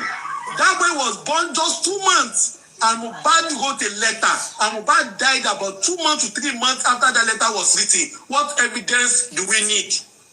What evidence do we now need that the death of that boy had everything to do with the paternity and the birth of that boy called Liam? So it is so obvious. We don't need to be a university graduate for us to phantom everything and cross the dots. Know that the birth of Liam has so much to do with the death of Mohbad. If it has all been about the DNA of Liam, it will not be this complicated. If the DNA of Liam, the paternity of Liam, does not have any extension to the death of Mohbad, it will never be this complicated. If there's no relationship between the father of Liam and the death of Mohbad, I said it will not be this difficult. People conduct DNA all over the world without getting this attention, without Labalu, without the Haura, without everything like we are witnessing today. Why is Liam DNA now becoming World War III? That's the question I'm still asking. Why is Liam DNA now becoming World War III? Why is Liam DNA? Why is Liam DNA match? Want to start with 4 goals down? Why do you want to start a match between 2 teams and you're already awarding 4 goals to one of the teams? Why are you doing that? Why is Lagos State interested in Liam DNA being done in Lagos State or being done in Nigeria when the father of the deceased is already dead? Larry, that's your point. Can you mute, please? Why is Lagos State interested in the DNA of that boy when the body of the deceased father, acclaimed deceased father, is still in the mortuary? It has not been buried. Why are you saying the body of Mohbad cannot be used? And you are forcing the father of the deceased to now use either the brother or the sister. Wait till be your own Lagos State government. Why are you saying you cannot carry the test? Why are you saying you cannot carry the test abroad? when the people that are interested are not asking you for money to finance the DNA, they are not telling you to give them the money to carry that test abroad. What is your own? They are not telling you to go and borrow money from IMF. They are not telling you to go and borrow money from World Bank for you to finance Liam DNA, the sample being taken abroad. They said they want to take it abroad, where it will be devoid of all your manipulations, where it will be devoid of all your callings and connections, where it will be devoid of all your political influences. What is the point of contention? What are they really afraid of? What are they running away from? What is that thing about the DNA of Liam? They don't want the whole world to know. What is so peculiar? What is so special about the DNA of Liam? What is so stingy? What is so infuriating? What is so catastrophic about the father of Liam that you don't want people to know that that boy does not belong to Mohbad? Why are you trying to force and twist the hand of Baba Mohbad to accept a bastard into his own home? What are they hiding? What are they hiding? What is the problem? Go. Ojo Monday, go. Liam DNA, go. Everything. You are turning everything to all or none. What is the problem with the common DNA of Liam? Why don't you allow the family of Aloba to take the sample to anywhere they want to take it to?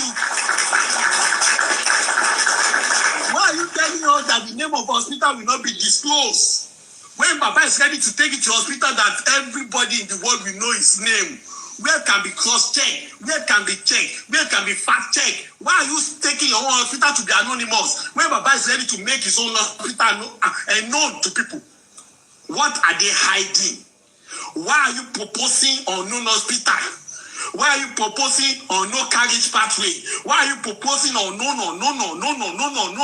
What are you trying to hide about the DNA of Liam? Who is the father of Liam that you are protecting? You don't want his image to be battered. You don't want his reputation to be destroyed.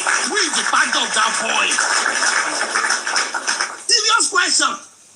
Serious questions that is still begging for answers to today. What is special about the DNA of Liam that you people are not ganging up to cover it up? What is so special? DNA is not a death sentence.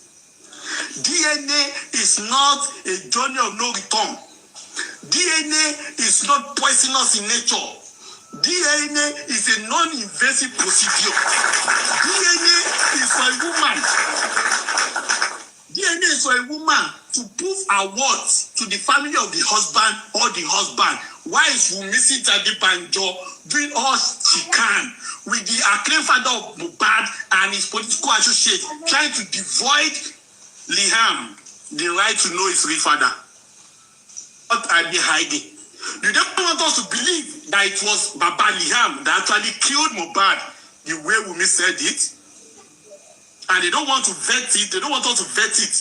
They don't want us to verify it. They don't want the world to know. They are not trying to hide the identity of Baba Liam. They are not trying to preach Liam on Mohbad. What are they actually hiding? What are they hiding? Why will you tell us sample Mohbad ti bàjẹ́ so ẹ lè lò mọ́ ti ẹ̀gbọ́n ẹ̀ àbábú ẹ̀ òun lè fẹ́ lò? Who sent you message? The family of Aloba insisted that Mohbad's body must be used, and you are not Aloba. You are not Aloba. The surname of Liam that Wummi is trying everything possible to attach to Liam is not Lagos State government. The surname that Wummi is trying everything possible to attach to Liam is not court of law in Nigeria. It's not Lagos State. So what is the problem of Lagos State and the court? Why they cannot give Baba a blank sheet for Baba to go ahead? For Baba to go ahead and fill it in. What is so special about Liam DNA? They said Alelopa Mohbad, Baba got a petition. Alelopa Mohbad, Baba got a petition. Who is Ale? Who is Baba Liam? Ayamika said he spoke to the Oba, and Oba told her to stop talking about justice for Mohbad. What is the interest of the Oba? Sanwo-Olu said Mohbad will not be the first to die. Whose interest is Sanwo-Olu protecting? Benny said they met 2 people in that house. Who are the 2 people that they met in the house? And Mohbad went to meet Adura. Please, Pamisilema, Pamisita, don't talk. Who was Iya Mohbad afraid of? Who was Iya Mohbad afraid of? That made her to be begging Adura profusely not to talk about what happened to Mohbad. I claim 15 people in the house. Who are those people that silenced the 15 people in the house? Who are they? Corona Inquest Magistrate Sotobi was doing a beautiful job until suddenly, she neglected the path to justice and she quickly concluded Corona Inquest in a broad daylight. So who gave a different directive to Magistrate Sotobi to go and conclude that Corona Inquest, even when she was not ready to do so? So who? Mohbad said, "Can Mohbad soon?" And Wummi has been going out every 1 o'clock to Lekki Hotel using Uber. Okay. Who was Wummi going to meet at Lekki Hotel 1 o'clock? We all saw the video. So who is the father of Liam? That this Lagos State government, the APC, federal government, they are protecting his interest. Who is father of Liam? It's quite simple.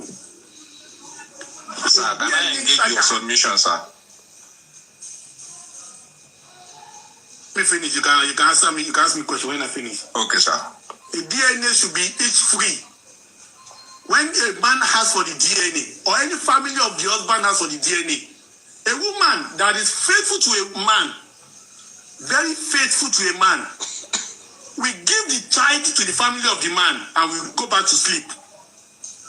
We give the child to the family of the man or to the man and go back to sleep because she's so certain the boy carries the gene of the father. But when you see a woman that does not know his left from the right, she will be running a tasketa. And that's the case of Wummi. She knew exactly what she did. She knew how many digs she has ridden.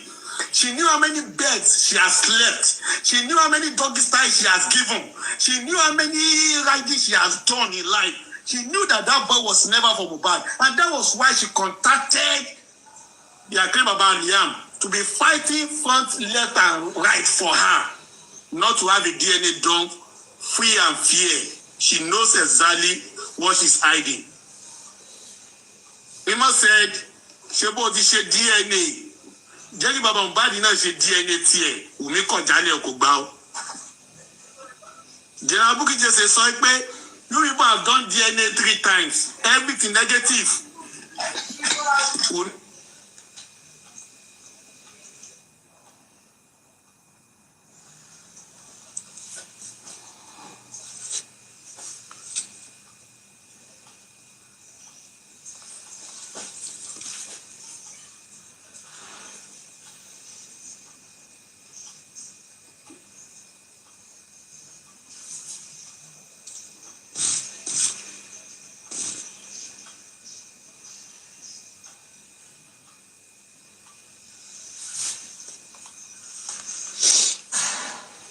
Mohbad's body will be used for the DNA of Liam. Ẹjọ́ báwo ni ẹ ṣe fàjà? Bẹ́ẹ̀ tó lẹ́wù ló lẹ́wù. Oní Mohbad ló lọ mọ́. Mohbad ti kú. Wọ́n ní kí wọ́n lo egungun ẹ̀. Àbí ẹni tíṣu Mohbad láti mọ̀ bóyá ló lọ mọ́. Ó dìjà ó dariwo lọ́dọ̀ Lagos State government lọ́dọ̀ Wummi. Báwo ló ṣe jẹ́?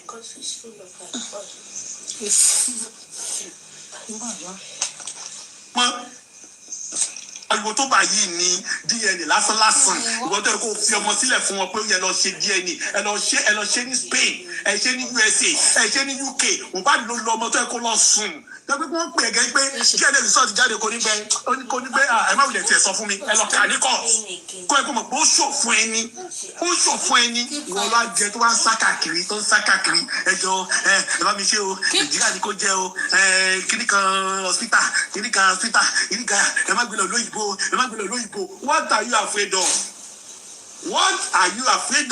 Wummi Sita Adebanjo and Lagos State government. It is quite clear that boy is a bastard. does not belong to Mohbad. That's what I mean by a bastard. A bastard child has a father. But Mohbad is not the father of Liam. All of them know that fact. And that is why they are fighting that the test will be done in Nigeria. That's why they are fighting that a blessing should be used, and that should be used, Mohbad should be used. They know what they have done.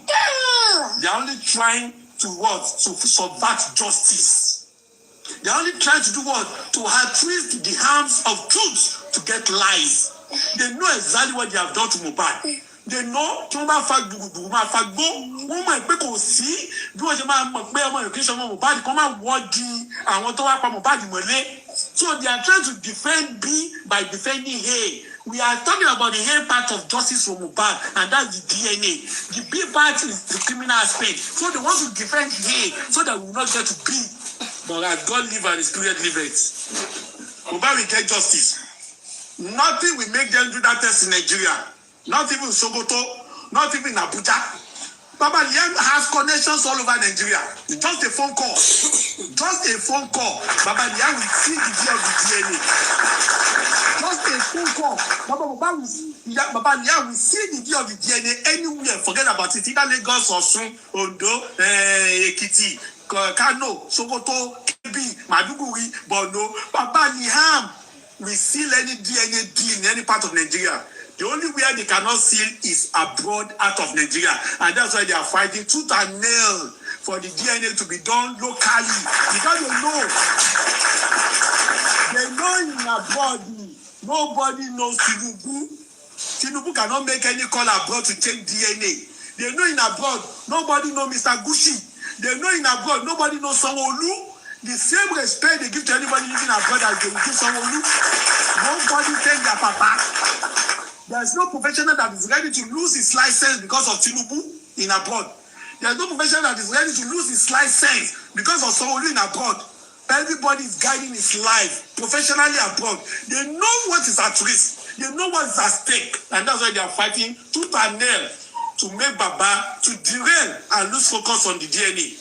And thank Ogungbe. Thank Ogungbe for standing firm for Baba. We are going to be assessing Ogungbe based on the step taking. We are going to be assessing Ogungbe based on each step taken. We are not going to give him a pass mark in advance. No, we are not giving him a pass mark in advance. It's going to be one step after the other. We are going to be assessing him based on the step taken. We are still not going to sleep with our two eyes closed. Anything is possible, and we'll be watching him closely. He has done the right thing. He has taken the right position. He has taken the right step, and we are giving him the applause for a good job, well done.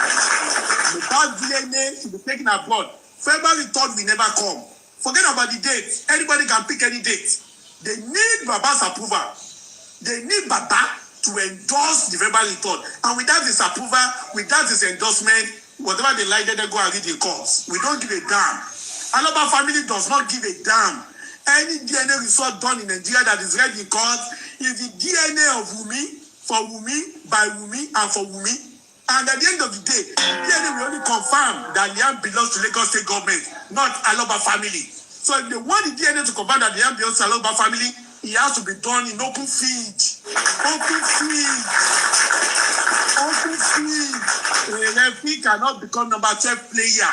It will not work. We will not allow a referee in the place of Lagos State government to become number 12 player in a football match.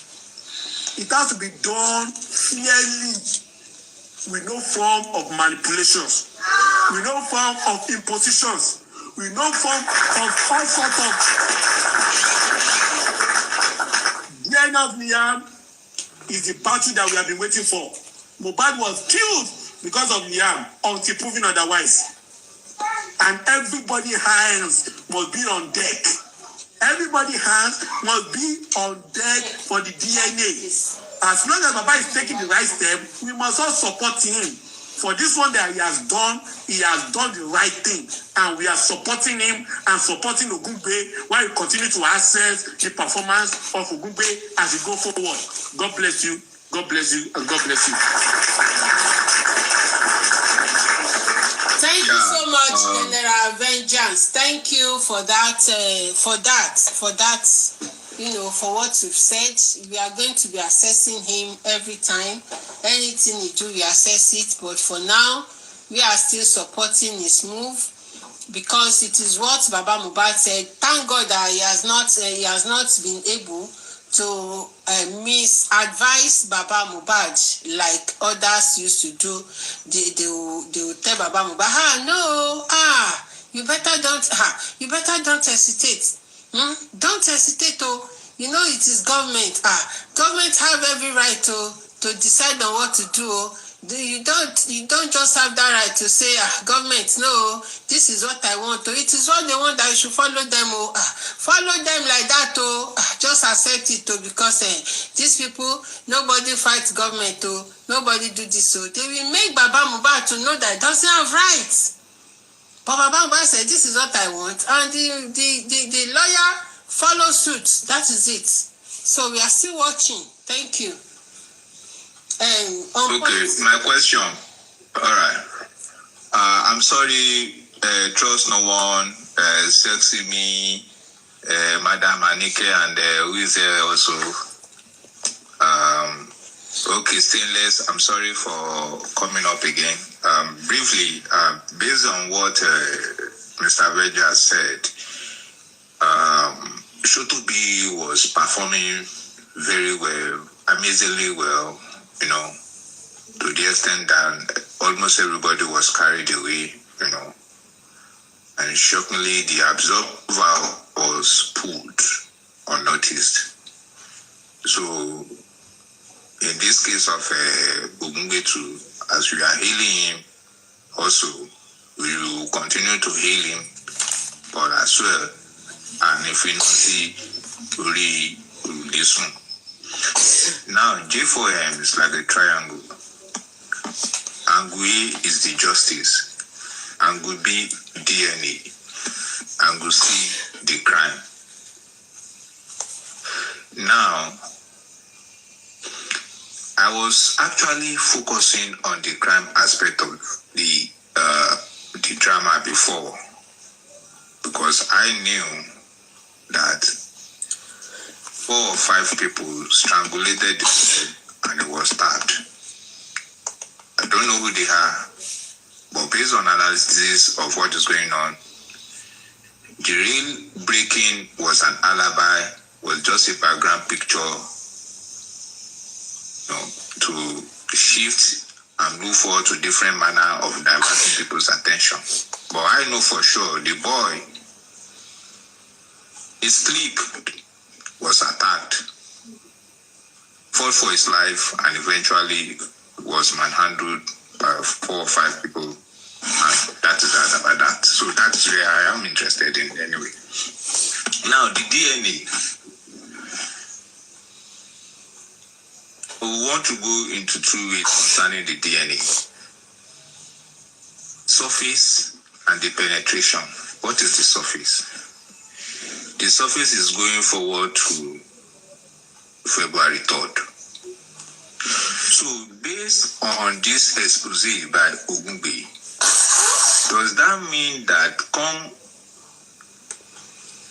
February 3rd, Wummi has no case to present at the court? Mr. Vengeance.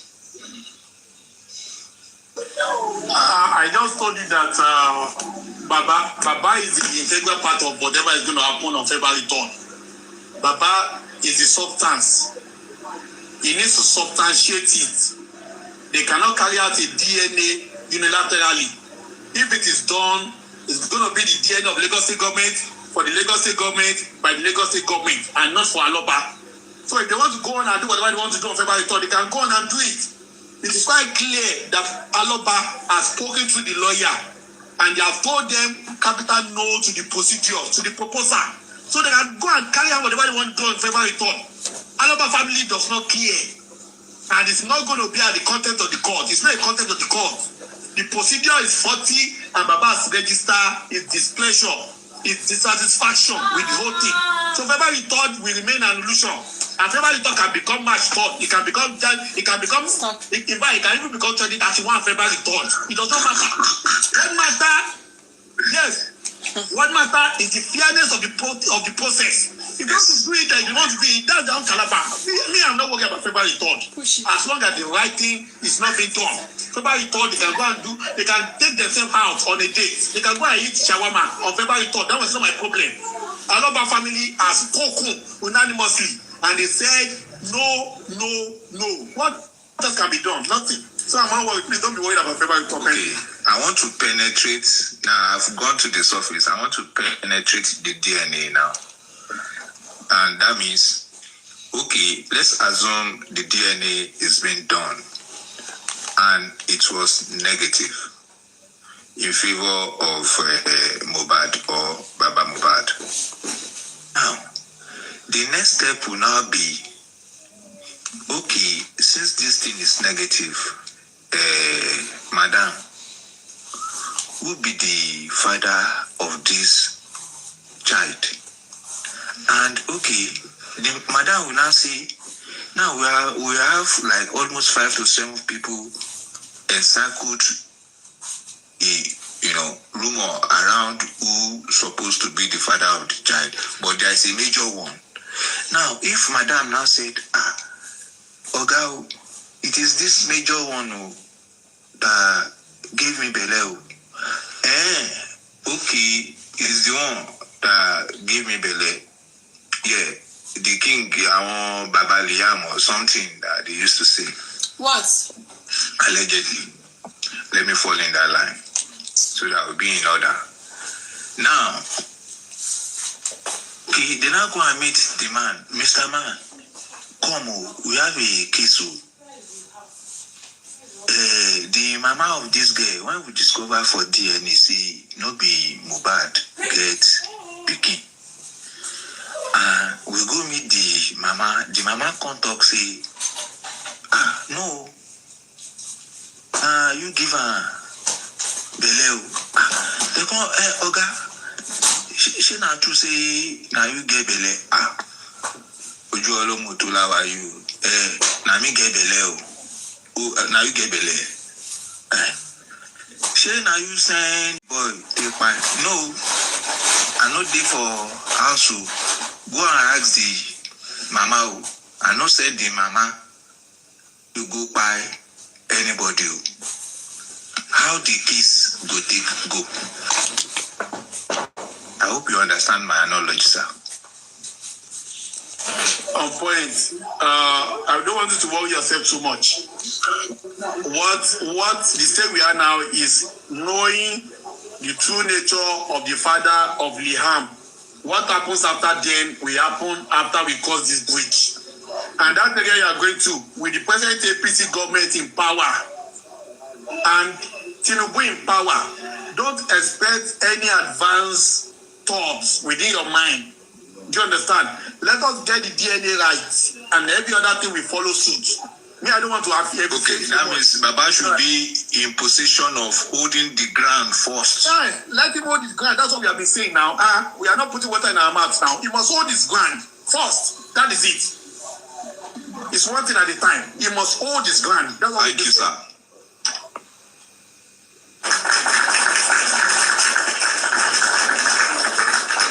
On point. You are too enthusiastic. Okay? So you are let us do one first.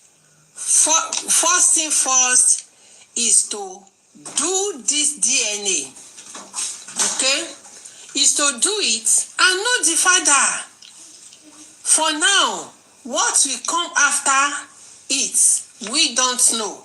And we don't even want to know for now. What we are after is the successful conduction of this DNA. First thing first is to make sure that this DNA is conducted with Mohbad's body itself.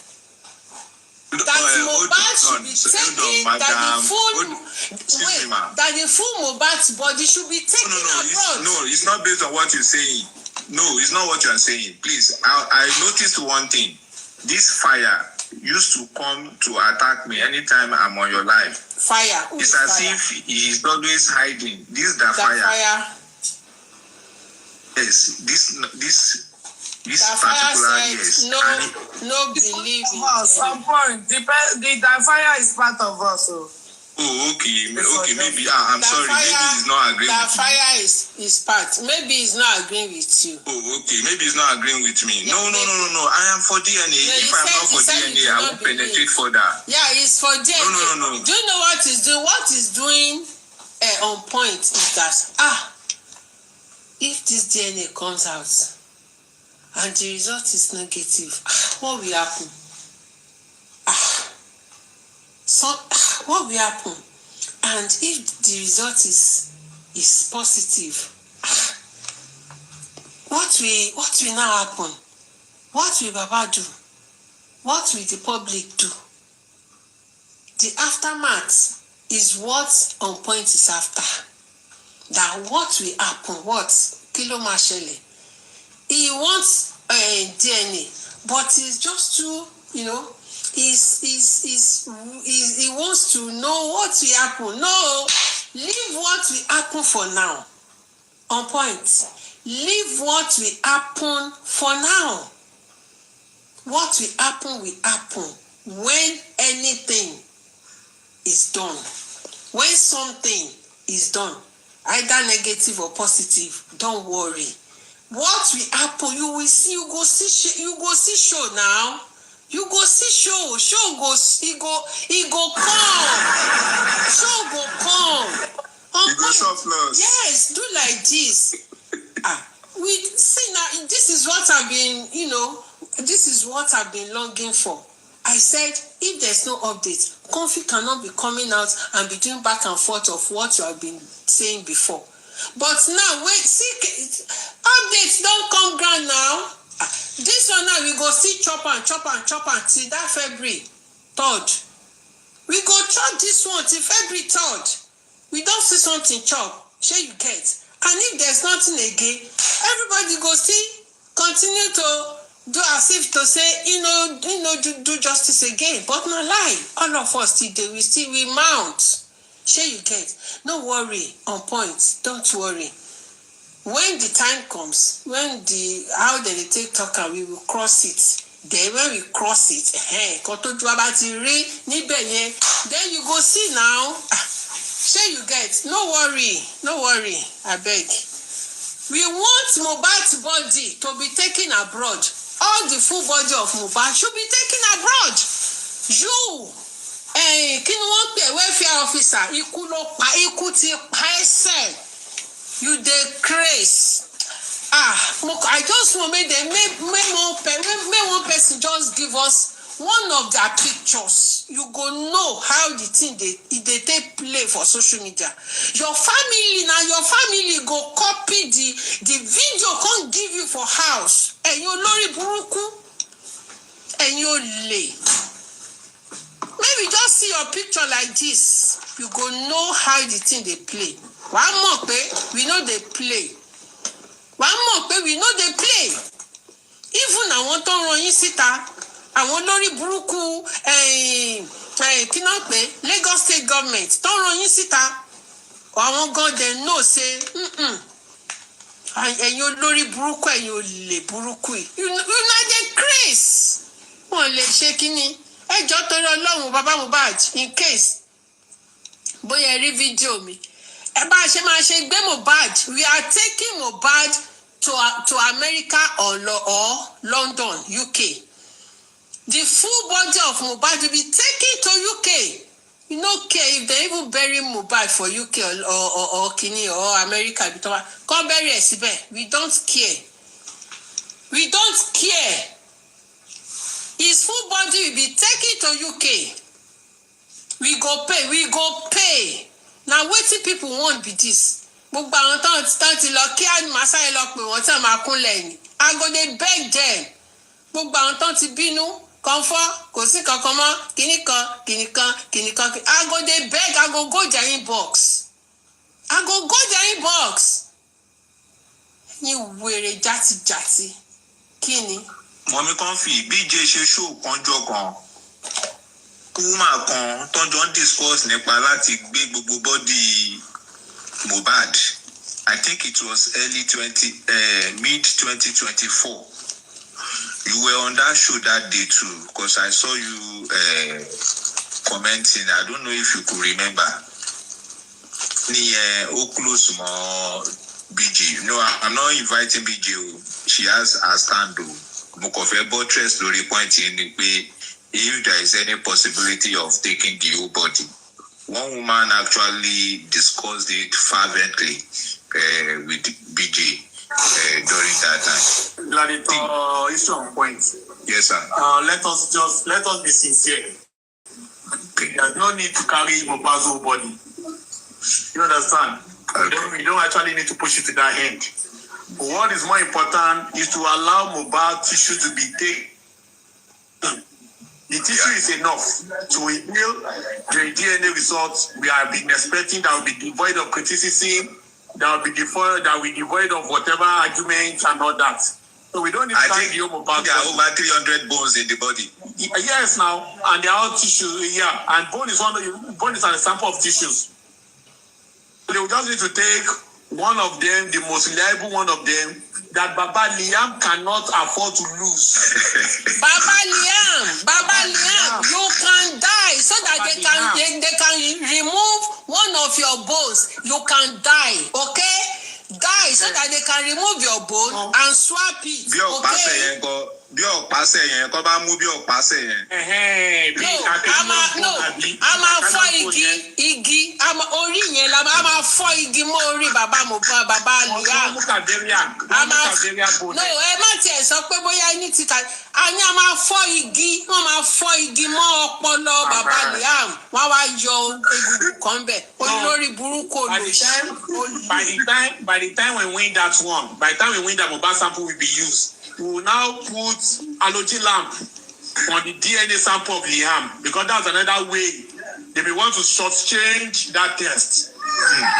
If they find out that they cannot beat the DNA, the Mohbad sample being taken, that everybody insists on Mohbad sample being used. Another way they may want to outsmart us is by changing Liam sample with Adura or blessing. As a double-edged sword. Yes, double-edged sword. We now put a flashlight on that one too. That is it. So let them know that the world is watching. Like WrestleMania 42. The world is watching. Like Eline said. The world is watching. That no holds bad. The whole world is watching. Like I Quit Match. The whole world is watching like World Cup. The whole world is watching. That is it. Thank you. Because I'm into real estate, some people used to think that because I'm into real estate, so it's possible that I may be doing one. Maybe I am not really for justice. At least immunizer is from Lekki. No. I have a son. A son that stays in that country at Lekki. What if my son Wummi becomes my son's sugar mommy? You know, the security of my son is very important. What if my son falls into the hand of girls like Wummi? So that's why I'm fighting. So that is it. Thank you. On point. Thank you so much. Mommy Anike, ṣé wà ń bẹ̀ mà. Ẹ kálẹ́ mà. Ẹ kálẹ́ mà o. Kálẹ́ gbogbo. Yes. Ẹ kálẹ́ gbogbo lé o. Yes ma. Kú sí mi. Kú àtàárọ̀ mà. Ọlọ́run àkókò bá wa yanjú ẹ̀. Kàn tẹ́mi mọ̀ bí ọ̀rọ̀ yìí ni pé ẹ má bá wa pariwo fún bàbá. Kọ́ má lose guard o, kọ́ jọ o. Kọ́ má trust ọ̀rọ̀ kankan, kọ́ lọ relax. Kíní yóò kò gbọ́dọ̀ fẹ́ wá. A máa wà disappointed gan torí wọ́n ti ṣeré. Kọ́ má jẹ́ kọ́rọ̀ dúndùn kankan kó jẹ́ káwọn lọ relax. Àwọn ọ̀fẹ́ fún wọn lọ́pdéètì sí ìtàmọ́, wọn ọ̀fẹ́ kan ní kọ́ńtẹ́ǹtì kan mọ́. Táyìn èèyàn bá ń pariwo kí ní ìyá ti tán lẹ̀. Mo mọ̀ pé ọ̀run ò ní fún wọn ṣe gbogbo ọgbọ́nkọ́gbọ́n yòówù tó fẹ́ dá. Èmi ò rá lágbára kan bí kankan o lójú tèmi tó ju Ọlọ́run lọ. Agbára lórí gbogbo alágbára àgbà iṣẹ́ ìṣe. àyàfi àdàbí tí kò bá jẹ́ Ọlọ́run mọ́ kí bàbá má lose guard o kẹ́yìn èèyàn náà má dẹ̀ dákẹ́ ẹ má jẹ́ kí èèyàn gbọ́rọ̀ nǹkan káwò pé àbá kan tí wàá lọ ṣe bọ́ ṣe ṣe ní kòrónà yẹn àti toxicology wọn tó ń gbé kiri ẹ jọ̀ọ́ ìlú táwa ń gbé yìí ó lágbára wọn ṣe trust ń ṣẹ́jú kan wọn gbéyàn sókè wọn ayọ̀ ṣọ́ọ̀kì ni kò sí téèyàn dẹ̀dẹ̀ ṣe tí wọ́n mọ̀ kó Olúwa á jẹ́rìí iyọ̀ la máa gbọ́ lágbára Ọlọ́run gbogbo wàhálà tó ní kálukú ń ṣe ní ṣe dànù lásán bá a máa bẹ bàbá tẹ́lẹ̀ kún fún gbogbo ojú àtàrà wọn sínú ẹ̀ tó wọ́n fẹ́ yẹ̀yẹ́ wọn ọmọ ìlú yẹ̀yẹ́ wọn ìgbàrá Ọlọ́run ọmọ ìlú yẹ̀yẹ́ wọn bá a bẹ̀ wọ́n a ní chance àwọn lè fi bá wọn sọ̀rọ̀ but ẹ bá wa bẹ̀ wọ́n má disappoint wa wọ́n á ṣe fún wa ṣe fáwọn àná òbí ni àná lọ́kùnrin àtobìnrin tó dàgbà kọ́ má lọ kó sọ́wọ́ kí bàbá má jẹ́ kán gbé ẹ̀yìn kán gbèrú àwọn látẹ̀yìn kán jọ Ọlọ́run á dẹ̀ bá wa ṣe ojú òní tí wà máa ẹ ṣe mọ́. ó gbé mi sókè o.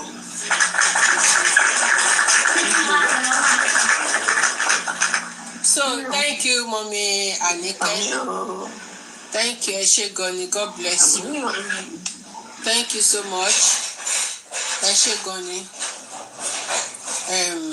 Stainless, ṣe fẹ́ sọ̀rọ̀. Stainless, okay. Sexy me. Good evening, longest time. Thank you for joining. Stainless. Mo wà níbi iṣẹ́, mo send message yẹn ká comment. Mary. Okay, all right. Okay now. Okay, so that is it. Gbogbo everybody, gbogbo wa, gbogbo wa láti mọ̀ wípé justice yìí ṣe àní ojú wa báyìí, a máa ran ojú wa báyìí sílẹ̀ ni. And bàbá dẹ̀ ti sọ pé bàbá gan wà determined wípé àníṣe àwọn ò fẹ́ anything jẹ́ pé ó máa jẹ́ kí justice yìí wà compromised. So òun ni wọ́n ṣe ń ṣe bí korokoro làǹdí fàdí tí tán ṣe ń ṣe korokoro sí etí lọ́ọ̀yà wípé wò ó kò jẹ́ kórí ẹ̀ fa epo ìwọ lọ́ọ̀yà jẹ́ kórí ẹ̀ pé nǹkan tí mo fẹ́ lélẹ̀ because bàbá gan àwọn gan ti máa wò pé àwọn gan ti máa wò pé báwọn ṣe sọ pé. because ẹjẹ sáré sọ̀rọ̀ mo sá wá toilet. Okay. Mo kọ good evening sir daddy Brenda daddy trust no one daddy on point Mummy Anike good evening everybody. Mo kọ notice nǹkan kan ní pé Wummi ó ṣàwà nìkan là ń jáde fún ẹ̀ mójú àwọn èèyàn ti là gan in the sense that Wummi gbé ọmọ ẹ̀ lọ sí ọ̀dọ̀ pati Yemoli èyí ẹ̀bẹ̀dẹ̀ ọmọ Yemoli ó gbé ọmọ ẹ̀ lọ ó dà ń gbé ọmọ ẹ̀ wá ń display kọ̀kọ̀ tẹ́ bá rójú tó fi ń wo ọmọ yẹn tẹ́ bá rí comment section yẹn bó ṣe bad àwọn èèyàn gan ní comment section béèrè lọ́wọ́ Wummi pé ṣé ń tó ló jọ Mohbad rè ṣé Mohbad ẹni tó jọ Mohbad rè where is your DNA test 2 years no DNA 2 years no kinní kan so Wummi fúnra rẹ̀ ààrẹ ò balẹ̀ torí ẹ̀ ló ṣe lọ gbé gbogbo nǹkan tó ń gbé jáde ló ṣe lọ gbé jáde at least now thank God wípé tẹ́lẹ̀ a máa ti sọ lórí live step by ni kí bàbá take step by ni kí bàbá ṣe afẹ́ṣe báyìí but nísìnyí anybody ò gbọ́ nǹkan kan mọ́ wọn ò mọ reaction anybody wọn ò mọ nǹkan tí bàbá fẹ́ ṣe torí ẹ̀ lọ ṣe kọ́kọ́ lọ lo ẹni tó fẹ́ lò wípé kọ́ wá sọ wípé ọmọ lọ́ máa lò ìkọ́nu family lọ́ máa lò. Thank you, ma. Bàbá tún ní rárá o, bàbá tún debunk ẹ̀, bàbá sáré ṣe update, ìpè láéláé kò sí family kankan tó máa lò. Òun ló tún jẹ́ kí Wummi sáré gidigidi kó tún lọ sáré ṣe èyí tó ṣe jáde. Ó ṣàfẹ́ manipulate DNA test yẹn. Irọ́ dẹ̀ ni ojú everybody ti là. Gone as those days tí bàbá máa jáde ìgbésẹ̀ báyìí la fẹ́ gbé, ìgbésẹ̀ báyìí la máa gbé, ìgbésẹ̀ kíní kan la máa gbé tó jẹ́ pé àtọ̀tàtọ̀ rẹ̀ ló lówó láìfù yẹn wọ́n ti sáré pé báyìí máa lọ ṣe sọ. Àní tẹ bá rí ẹsẹ̀ ọmọ Liam yẹn mọ́ mi kọ́fì even nípa ti Yemoli níjẹta ẹ̀ tẹ bá rí ẹsẹ̀ ọmọ yẹn ẹ̀ mọ̀ pé DNA gan èèyàn waste owó ni ẹ lọ wẹsẹ ọba yẹn kẹ wẹsẹ ọmọ yẹn ẹ máa understand nǹkan tí à ń sọ níbẹ̀ ọdún tó mẹsẹ̀ tó kù pé Wùmí ẹ máa understand nǹkan tẹ́lẹ̀ bọ́lẹ̀ sọ níbẹ̀. sẹ́ẹ̀tì mi tó lẹ sọ ẹsẹ̀ yẹn gbogbo mo lọ wò.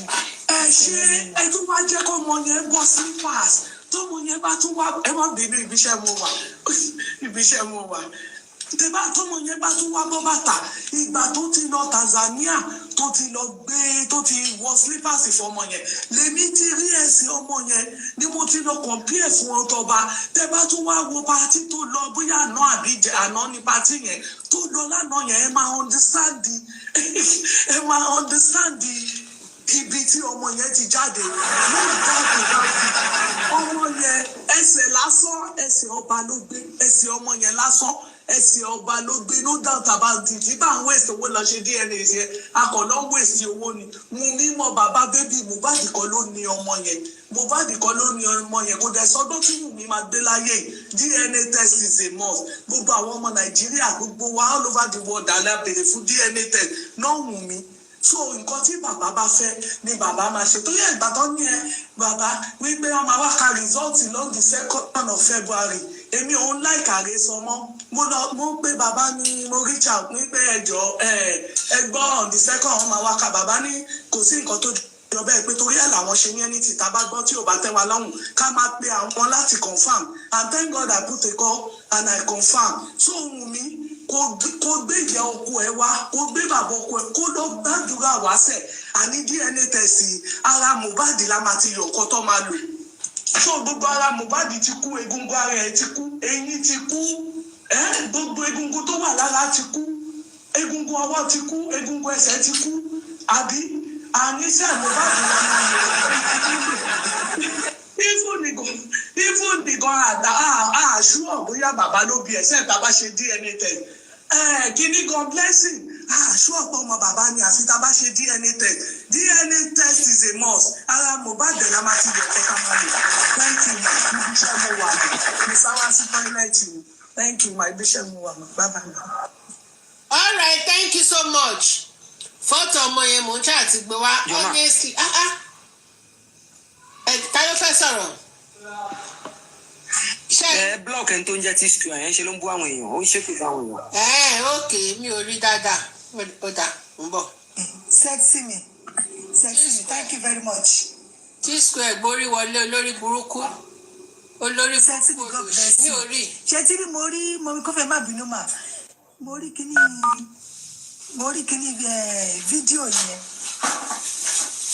fídíò yẹn ṣé tí ní ẹsẹ̀ ọmọ yẹn straight ni mo lọ wò wàláì ẹsẹ̀ òsì méjì yẹn báyìí ó hàn gidi. ẹsẹ̀ ẹlẹ́gùsí ló gbé ẹsẹ̀ ẹlẹ́gùsí ni wọ́n gbé ọ̀fàmù ni. Rangers máa ń la tán ni ẹlẹ́gùsí. ìwé ẹ̀gbẹ́ mọ ẹlẹ́gùsí ni àwọn ọmọ lọ para wọn kọ́ lọ para wọn. mi ò fẹ́ lọ kọ́ bá ìjọ Mohbad ṣe ó ṣe àjọmọ̀ tó ní.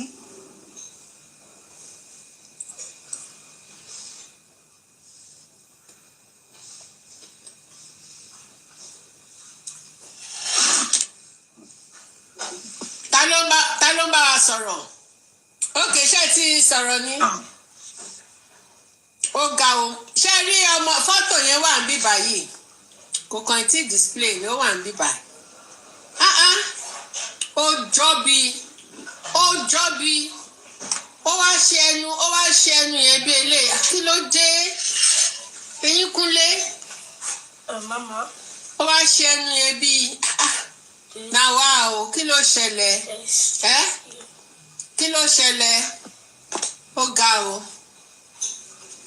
Ifo mo mi kọ́fì tẹ́ bá mo wá wo ọmọ yẹn báyìí ifo mo wá zoom ẹ̀ báyìí mo wá wò mo wo débi ẹsẹ̀ mo wò láti orí báyìí mo ní kí ló dé tọmọ yìí jẹ́ tó ní báyìí kí ni Wùmí dààmú ọmọ yìí fún ó gbé ọmọ lọ fẹ́ tó lọ mọ̀ kí ni wọ́n fẹ́ fi bójúbójú fún. General trust no one. ọmọ yóò ní di bójúbójú. General trust no one. ìwà láìpẹ́ nídìí díẹ̀ ní ara. General bọ́lá ṣe máa ń ṣe nǹkan nìyẹn ni. kí ni wàhálà Wùmí Let me tó fẹ́ interject kú sórí igbá onígbá.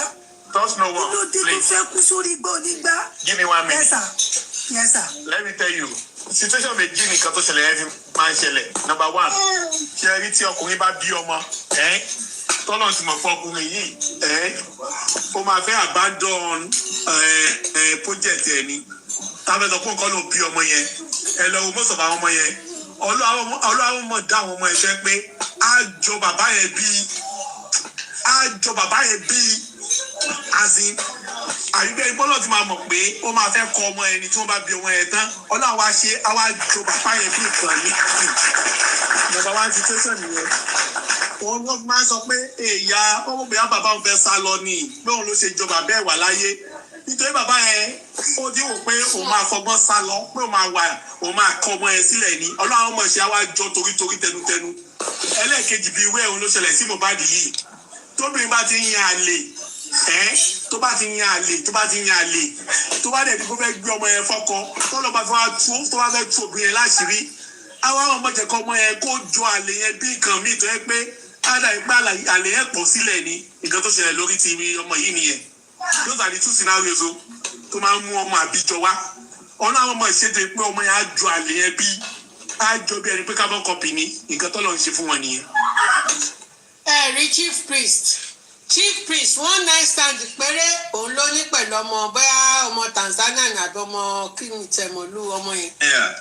Just 1 night stand cover it 1 night stand péré ló ṣe pẹ̀lú ọmọ yẹn o just ọjọ́ patí nìkan ó parí o lọ́mọ tẹ́ bá rí ọmọ yẹn àfi bíi pé chief priest àfi bíi pé ó ṣe ó wúkọ́ báyìí tó pọ̀ jáde bó ṣe rí nìyẹn báwọn ọmọ yẹn ṣe máa ṣe nìyẹn but chief priest ó bẹ̀rù ìyàwó ẹ̀ then ìwà ẹ̀gbin ló ṣe just 1 night ọmọ aṣẹ́wó ló lọ dó ọmọ aláṣẹ́wó ló lọ dó nǹkan tó ń tì lójú nìyẹn ó dẹ̀ ń bẹ̀rù ìyàwó ẹ̀ nǹkan tó ń ṣe nìyẹn. Ta ló tún fẹ́ bá wa sọ̀rọ̀? ọ̀rẹ́ mi kan ní Kẹ́yà gan ni pé pọ́ùn ọmọ yẹn wà ń ta gan bọ̀ ó dà kí sáìtì tó wà ọmọ yẹn ti lọ bá ẹ̀ over.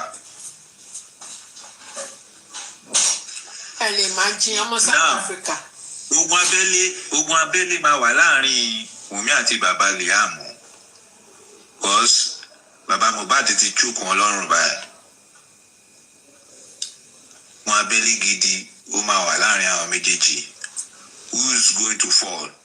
Who's going to carry the fall? Because the result of the DNA will automatically erase the involvement of the nurse. There is nothing anybody can do about that.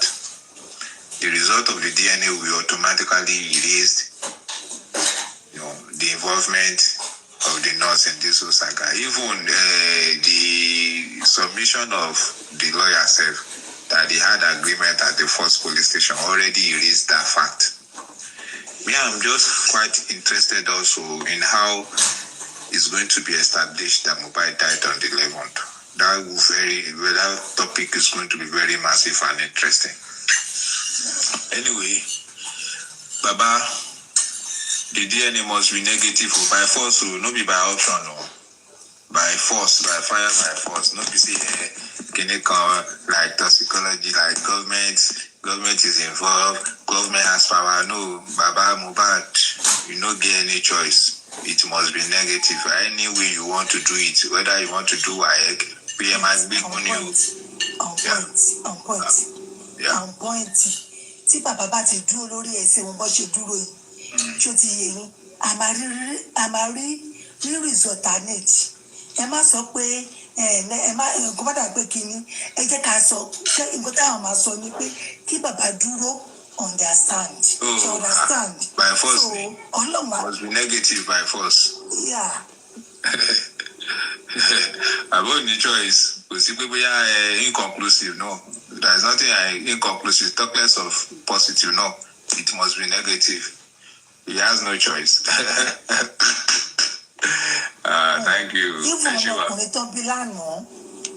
Ọmọkùnrin tó bí lánàá kò jẹ́ gbà pé kí èèyàn kan gbé ọmọ tí ò ṣọmọ òun kó gbé wá fóun talk less of bàbá tó tún bí ọmọ tí ì ṣe bàbá tí ì ṣe ọmọdé o ẹ wá sọ pé ẹ fẹ́ gbé ọmọ lẹ́yìn tí ó pé ọmọ yẹn kú tí kò ní rí ọmọ yẹn mọ́ ẹ ṣẹ̀ wá sọ wípé ọmọ tẹ fẹ́ fi rọ́pò ẹ wá sọ wípé ọmọ tí ì ṣe ọmọ ẹ lẹ fẹ́ fi rọ́pò fún who does that?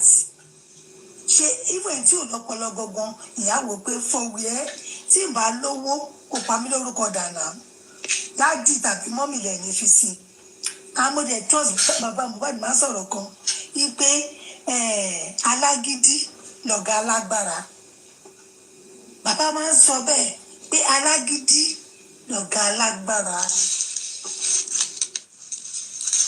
and inú mi máa ń dùn pẹ̀lú statement yẹn because gọ́ọ̀mẹ̀ntì ń dúró wípé àwọn lè anything làwọn lè sọ kó tó ń bá sọ ló gbọ́dọ̀ ṣe bàbá dẹ̀ sọ pé alágídí làwọn tíyàn bá lágídí lórí ọmọ èèyàn kò ṣe nǹkan tó pọ̀ jù wọ́n ti pa ọmọ ẹ̀ ọ̀rẹ́dì wọ́n ti pa Wùmí ti pa ọmọ bàbá yìí ọ̀rẹ́dì so kí ló tún kù tí bàbá yìí ò ní sọ́jú kí ló dé tí bàbá yìí ò ní díjú papọ̀ pé mi ò lè gbà nǹkan tí mi ní jẹ lólówó nǹkan tí mi ní gbà tí mi ní jẹ lólówó àbí tí mi ní jẹ ní tálákà mi ní gbà lólówó kí ni worst tó ọmọ favourite son tí wọ́n gbà lọ́wọ́ bàbá yẹn ẹ wá wò pé ẹ̀yin lẹ máa ṣe díẹ̀ ẹ̀yin máa ṣe ṣẹ́yìn lẹ bí báwọn bí mi ṣẹ́yìn lẹ báwọn bí Mohbad tó ń bọ́ lẹ́gbẹ́ ìṣòro nǹkan bẹ́ẹ̀ yẹn àbẹ̀rẹ̀ pé gbogbo ọmọ Nàìjíríà ẹ̀rọ pa akúrì mi wà ní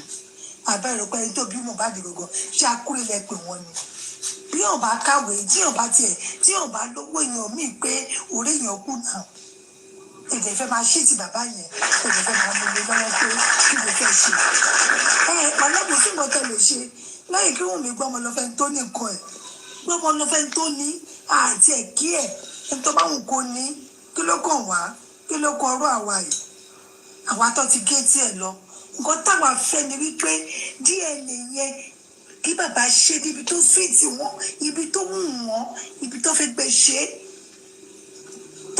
tó fẹ́ bí ṣe ìbẹ̀dẹ̀ kọ́ fún wọn kọ́ dẹ̀ ṣe nǹkan tó fẹ́ ṣe nípa ẹgbẹ́ manipulate ẹ̀yẹn a lè gbà kò sí nǹkan tẹ̀ lè ṣe àwa wà bí làwa ń gbé orí íńtánẹ́ẹ̀tì làwa ń gbé ibẹ̀ là ń sùn ibẹ̀ là ń jí kò sí nǹkan tẹ̀ fẹ́ ṣe lè jẹ bàbá yẹn mọ́ lè yan ọmọ ọ̀bọ̀n ọmọ 24 years Wùmí ọmọ 26 years wá dúró lórí bàbá ní bàbá wá dúró lórí bàbá ẹni tó lọ mọ bàbá tó bí ọmọ ẹ ọmọ tó lórí December tó kọjá yìí máa dùn nǹkan tí mo bá ní máa ṣe fún màgbẹ wá pa orú nǹkan bẹ́ẹ̀ yẹn wọ́n wá yọ picture káàkiri ìwé ń ṣe àmókè ó rí bó ṣe gbẹ tán ni ó dàbí ìgbékeré Yaba aláìlójú tí ọmọ yìí kéré wọ́n tí gbogbo ọwọ́ Mohbad wà lára ẹ̀ máa wo aláìlójútì tó máa gbé ẹ sílé máa wo ẹni tó lójútì ẹni tí ò ní fámìlì gidi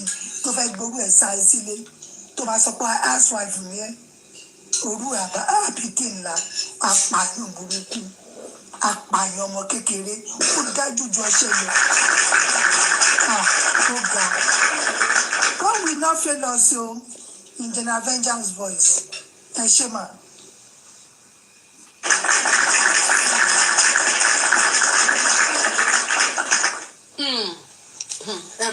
ẹ̀ta ló fẹ́ gbé yẹn sílé lẹ́yìn kó náà tún lọ sí South Africa bí kó lọ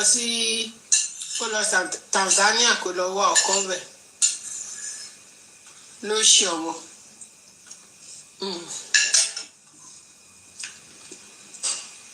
Stainless ṣẹfẹ́ sọ̀rọ̀ Stainless ṣẹfẹ́ sọ̀rọ̀.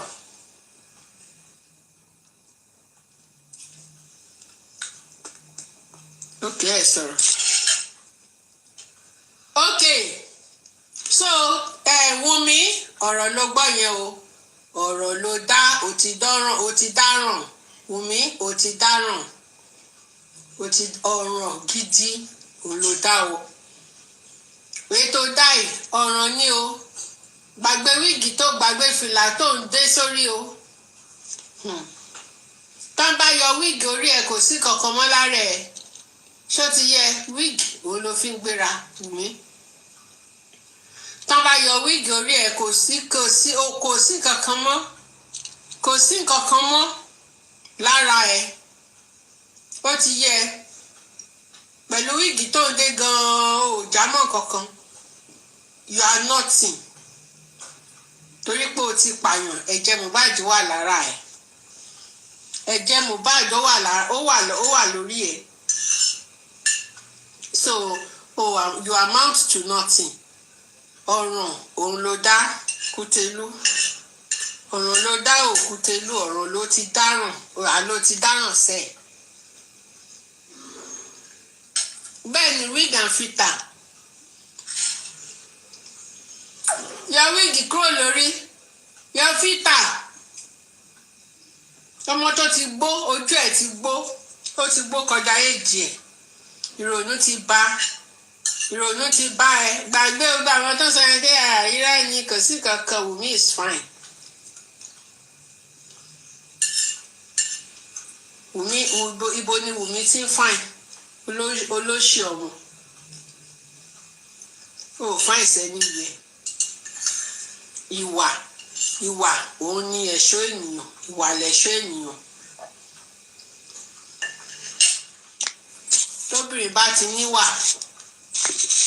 tóbìnrin bá níwà tó dáa kó wá ní stature tó dáa ó ti tán torí ìwà yẹn òun ni wàá fi keep ọkùnrin tó bá fẹ́ ìwà yẹn wàá fi keep ọkùnrin tó bá fẹ́. ẹ ra mọ. yes. kan blame ẹ ni ta ló train ẹ̀kọ́ wo ló gbà ọmọ tó gbé sílẹ̀ tó lọ kẹ́kọ̀ọ́ ní orí street báwo lẹ ṣe fẹ́ kó ṣe at her age.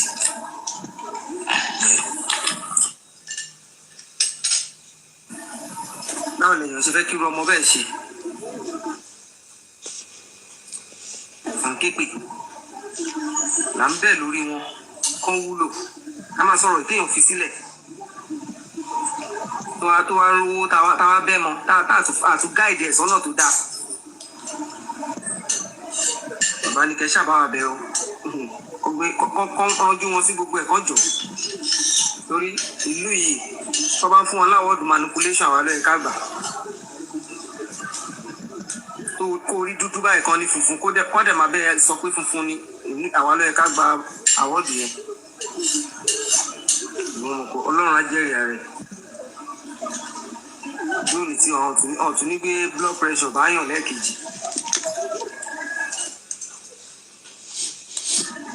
bẹ́ẹ̀ ni o. ọ̀rọ̀ á ṣe láṣẹ pé o ọ̀rọ̀ á ṣe láṣẹ pé bàbá mọ advice táwọn fẹ́ gbọ́ kó ṣàánú wa kó jọ torí ó ti sú wa láti ń lọ 3 years sí ó ti sú wa wà láàyè olúwa jẹ́rìí rẹ̀ ojú òní tì wá o. àmì ẹ ṣe ojú òní tì wá àmì o so bó ṣe rí nìyẹn Wùmí bàálù ló kúkú máa mu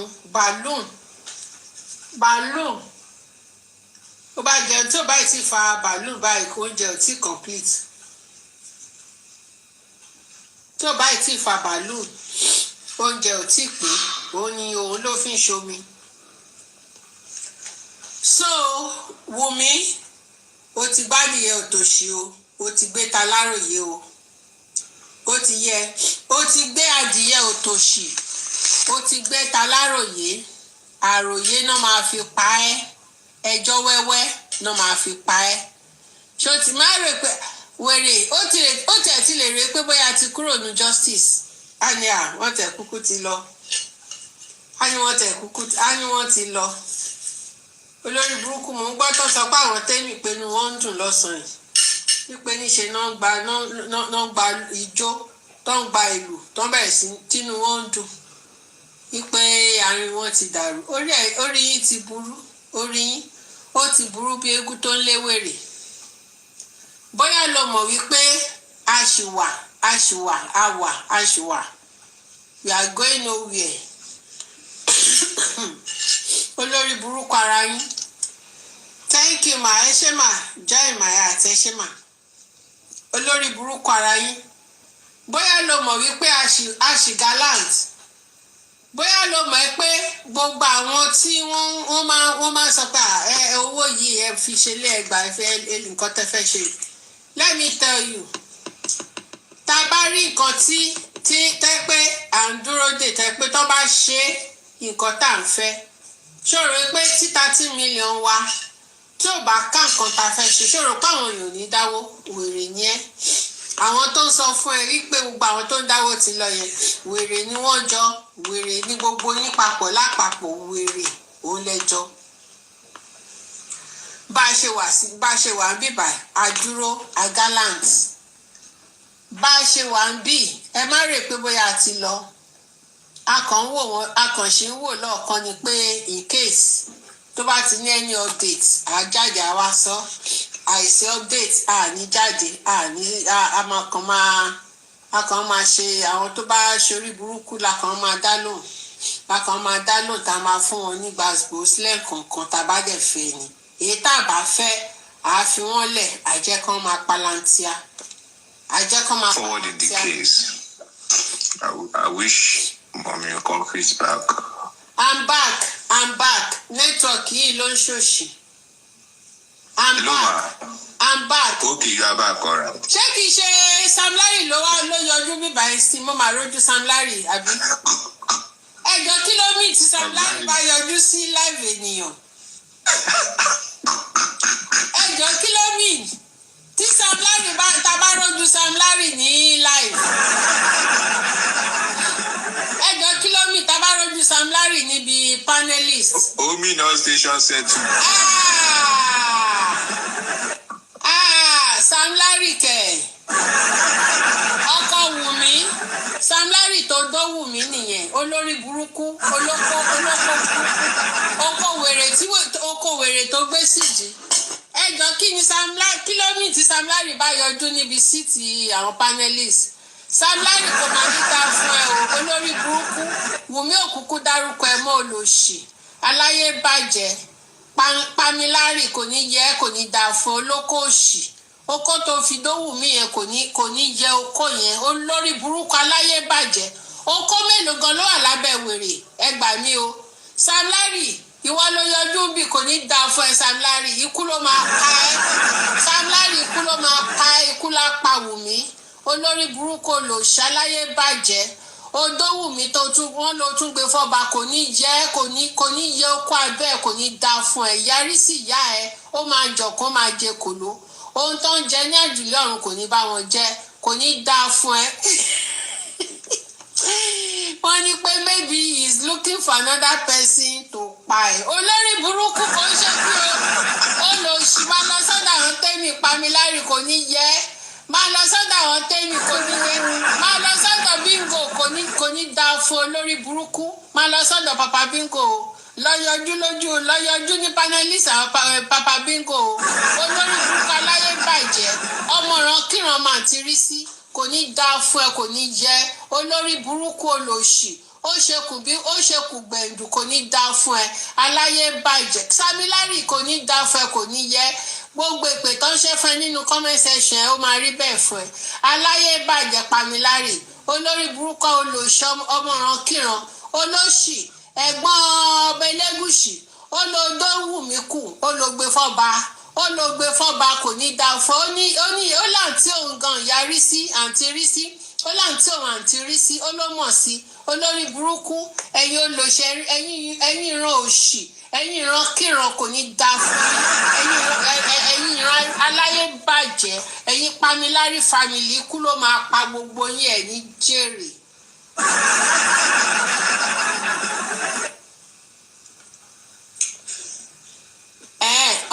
Ṣe fẹ́ sọ̀rọ̀. Mo ní tí bàbá tó máa gẹ̀ẹ́tì tí Mohbad tí DNA tó bá jẹ́ negative in favour of Mohbad tí tí bàbá wa satisfied tó dé wà certified moving forward in the case even kí bàbá lóhùn ní 50 million àwọn èèyàn máa dá láàrin ọ̀sẹ̀ kan but àwọn èèyàn mọ̀ nìyẹn people you know people like frozen in the case when it comes to financial disbursement because the coast is not clear. But do you know how many multimillionaires and billionaires that are in justice for Mohbad that are not even showing faces, that are not talking? You are doing. Àwọn kan wà gan tó jẹ́ kí wọ́n ṣe millionaire gan tó jẹ́ kí last couple wọn gan because of the love for Mohbad they are ready to contribute. Tí result Mohbad bá jẹ́ negative, tí bàbá dẹ̀ will stand there tó dẹ̀ wà certified and satisfied. These certified copies are handed over to him by law that the result is negative. Within 7 days, Tiba Babalo need 50 million away Yamada. Even more. Shalubadi. Now, go to Pini Padawagon Momo video my Ejo. Oh my. Ó ṣe bá kan kò jọ kò dàbí ọmọ tó complete àbí báwọn náà ṣe máa ń sọnù mọ́mí kọ́fì síbẹ̀ àkúdà kébì nìkan ni wọ́n á bí yòó.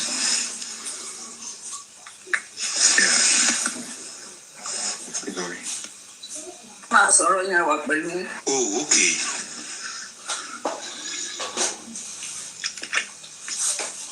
Mo ní mo lọ wo fídíò ọmọ Liam yẹn ọmọ yẹn kò dàbọ̀ apart from ẹsẹ̀ tó wọ̀ yẹn physically wọ́n fi kọ́ fi ọmọ yẹn ò dàbọ̀ ọmọ tó wà òkè. ọmọ yẹn ṣèbí ẹ̀gbọ́n ìyá ẹ̀ sọ pé ẹsẹ̀ sí ni ẹ̀gbọ́n ìyá ẹ̀ ó ní ẹsẹ̀ sí ni ẹ̀rí pọ́mọ yẹn ò wà òkè ọmọ yẹn ò gbádùn ọmọ yẹn gan ọrùn yẹn ń ṣèkì ọmọ yẹn gan ò wà òkè kò wà òkè rárá ọmọ yẹn ò wà òkè ṣèbó rèé kò wà òkè náà Wùmí ò tọ́jú ọmọ yẹn náà ẹ wo orí pọ̀ jùdí ẹ wo orí pọ̀ jùdí wọ́n wá mọ̀ọ́mọ̀ tú irun ẹ̀ wọ́n rò pé bóyá ọmọ yẹn ó ṣe ní rough coils ni wọ́n rò pé bóyá rough coils ní irọ́ ni o ó mọ̀ọ́mọ̀ tú irun ẹ̀ kò fẹ́ di irun ọmọ yẹn ó mọ̀ọ́mọ̀ má fẹ́ di irun ọmọ yẹn ó tú irun ọmọ yẹn ṣé irun patí ló yẹ kó tú ọmọ ṣé kò yẹ kó gẹrun ọmọ Wùmí lọ gẹrun ọmọ ìjáwó bójú ẹ̀ ṣe rí tààràtàrà gẹrun ọmọ ìkọjáre ojú ẹ̀ ojú ọmọ yẹn ti yọ ó ti ń dàbí àwọn ojú SS ṣé ẹ mọ àwọn SS yẹn àwọn ọmọ kéékèèké SS tíṣà lè ní so èmi mọ àwọn ọmọ yẹn tán bá bọ́ aṣọ báyìí tó bójú wọn ṣe máa ń rí nìyẹn tẹ bá bọ́ aṣọ ọmọ yìí. ẹ mọ̀ kọ́ tí mo observe mi mọ̀ bóyá ojú mi ni mo fi ń wò ṣe rántí kí lorúkọ eré kan báyìí tí Lizzy Anjorin ṣe tó ṣe bí kọ́ọ́lù báyìí. àwọn ọmọ tó ń rán máa ń yí báyìí yẹn. mi ì mọ̀ o. inú fídíò tí mo wò fídíò ọmọ yìí tí mo lọ wò ń sìn. ṣé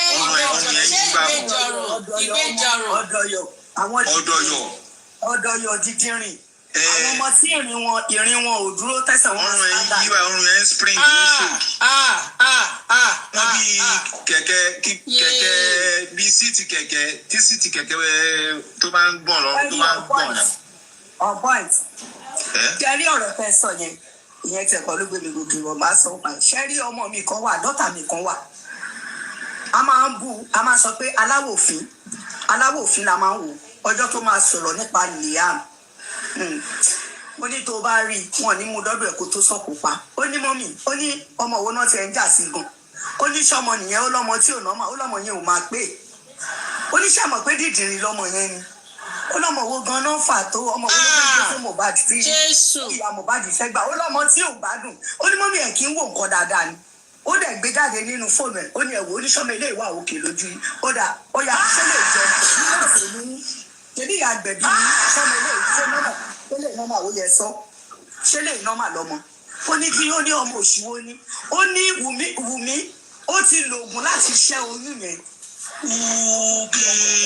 ó ti lo oògùn yàrá àwọn tó bá ti lo oògùn wọ́n fẹ́ ṣẹ́ oyún ọmọ bí oyún yẹn ò ṣẹ́ àwọn ọmọ yẹn ló máa padà ní problem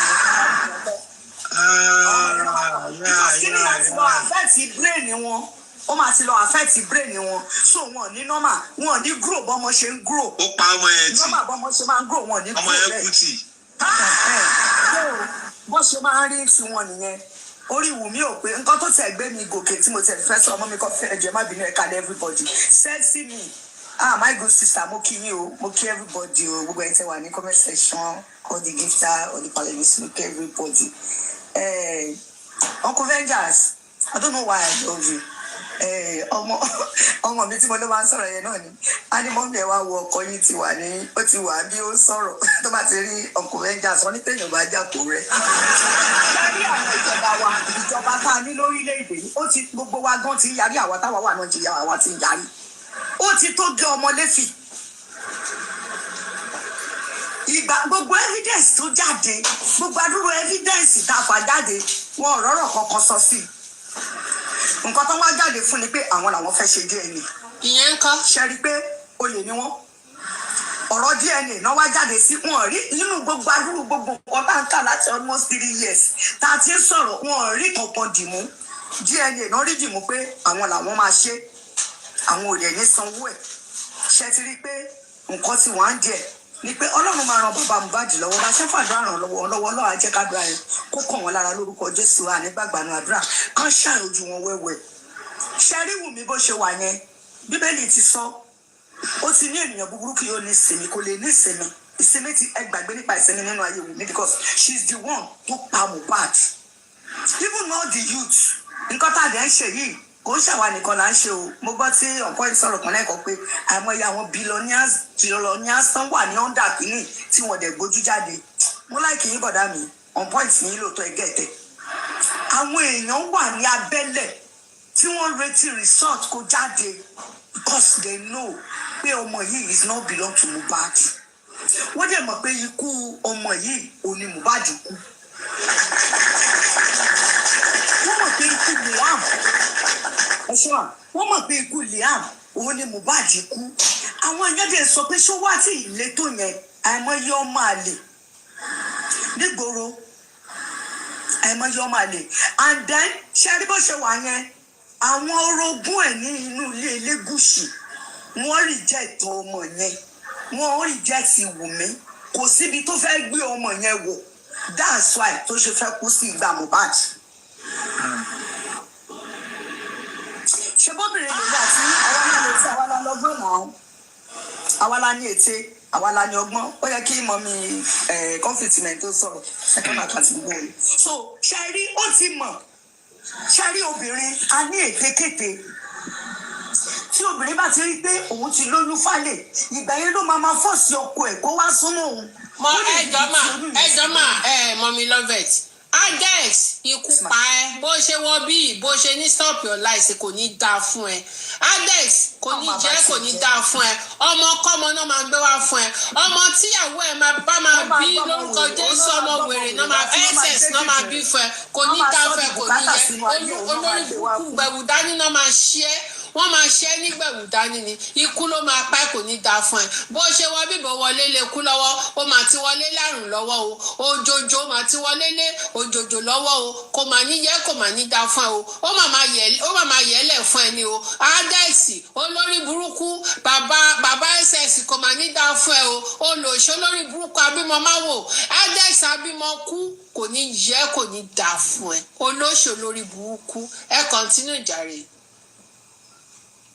olórí burúkú ni wọ́n máa yẹnu sí nǹkan tí ó kù ẹ má ṣe pé mọ́ èyí tẹ́ ṣẹ́ yẹn náà àárọ̀ mu èmi ti sọ fún yín ẹ máa forí yín gba kóńgò wèrè inú ọdún tuntun la wà bó bá ṣe fẹ́ rẹ rù ẹ bẹ́ẹ̀ ni kò ṣe dì bí wọ́n ṣe fẹ́ rù tiẹ̀ lọ́dún ìlú ṣe dì yín kékeré ìpè ńlá ìpè òmò yìí tó máa ṣe wọ́n ṣe ń gbàdúrà kò ìgbà bó ṣe máa rí fún ẹ náà sọ fún ẹ so tí obìnrin yẹn tó bá ti rí pé òun ti lóyún bóyá oyún yẹn bóyá ó ti rí pé like 2-3 days òun ti miss period òun ò rí ó ti lọ bí a week 2 weeks a máa force ọkùnrin yẹn láti ní fọ́n pẹ̀lú ẹ̀ so that ó ti mọ̀ pé òun ti há ṣe bá àwa là ń treat wọn àìmọye tó máa sáwá bí tábà ní kí ló wá fẹ́ ṣe é sìn ẹni mọ́ mi ìfẹ́ yọ ṣé kí n jẹ́ kó súnmọ́ mi màá ní you live your life the way you want it o tó bá fẹ́ kó súnmọ́ ẹ tí o bá ti get problem ti ẹni yẹn ṣé mi tí mo jẹ́ nọ́ọ̀sì ni máa lọ sọ fọ́kọ ẹ pé má sọ mọ́ ìyàwó ẹ o ó ti lóyún 2 weeks ó ti lóyún 3 weeks ó kí ló kan lé ayé tèmi pẹ̀lú ọmọ àlè pọ̀ gbòòrò bẹ́yẹn òun ni olórí burúkú ẹ̀ fi lọ bá bàbá Mohbad pé kán bóun ṣe prayer òun ń wá oyún lẹ́yìn ìgbà tó ti lóyún ọ̀rẹ́ bí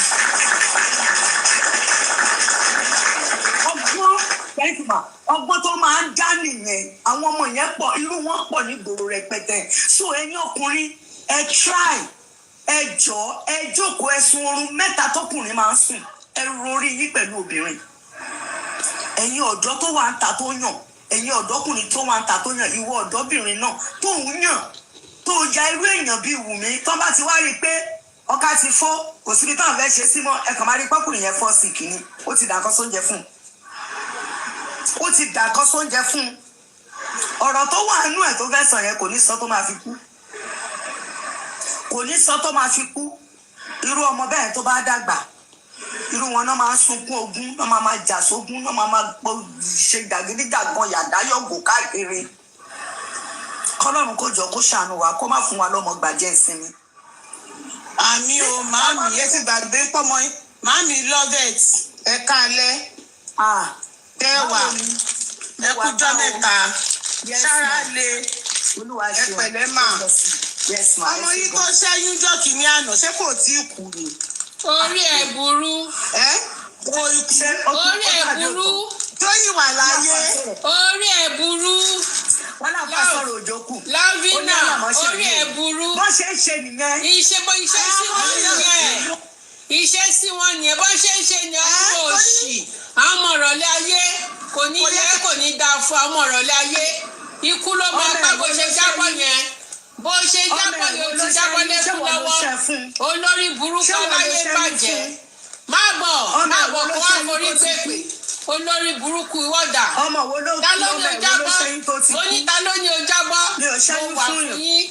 mi ò fún yàn lóògùn ọmọ ẹ̀ wo ló ṣẹ́yún tó ti kú olórí burúkú ó máa bọ̀ kọ́ àwọn Wùmí nìyẹn. àwọn tí Wùmí ni orí ẹ̀ ò lẹ̀ pé Wùmí nìyẹn ọ̀rọ̀ sọ olórí burúkú ó gọ̀ tí èèyàn bá ń sọ̀rọ̀ nípa Wùmí àwọn 2000 ló ṣiṣẹ́ yẹn máa bọ̀ ṣé 2000 ti jóná tán ní olóṣì máa bọ̀. à ń sọ nípa nǹkan táwọn ọmọ wọ̀nyí ṣe tí ò dáa ẹ̀yin ká tún máa support irú ẹ̀yin abiyamọ ìkà tá à ń sọ náà nìyẹn ìmí inú yín náà ó máa ń tẹ̀lé ọmọ ẹ̀ lọ síbi tó máa ti yọyún á ní ẹbí òun yọ ni o ẹbí òun ṣe ni o ẹbí òun mọ̀ ni o òun ni mo ṣe máa ń pítì àwọn nọ́ọ̀sì tí wọ́n ń ṣẹ́yún wọ́n bá orí ẹ̀ dàrú kò ní dáa fún ọmọ ìrọ̀lẹ́ ayé ikú ló máa pa ẹ́ o jábọ́ lẹ́kú lọ́wọ́ ó máa parí pọ́lá ìlú kò ní dáa fún olórí burúkú olóṣì aláyé bàjẹ́ ọmọ òṣì ọmọ táti jà sí òbí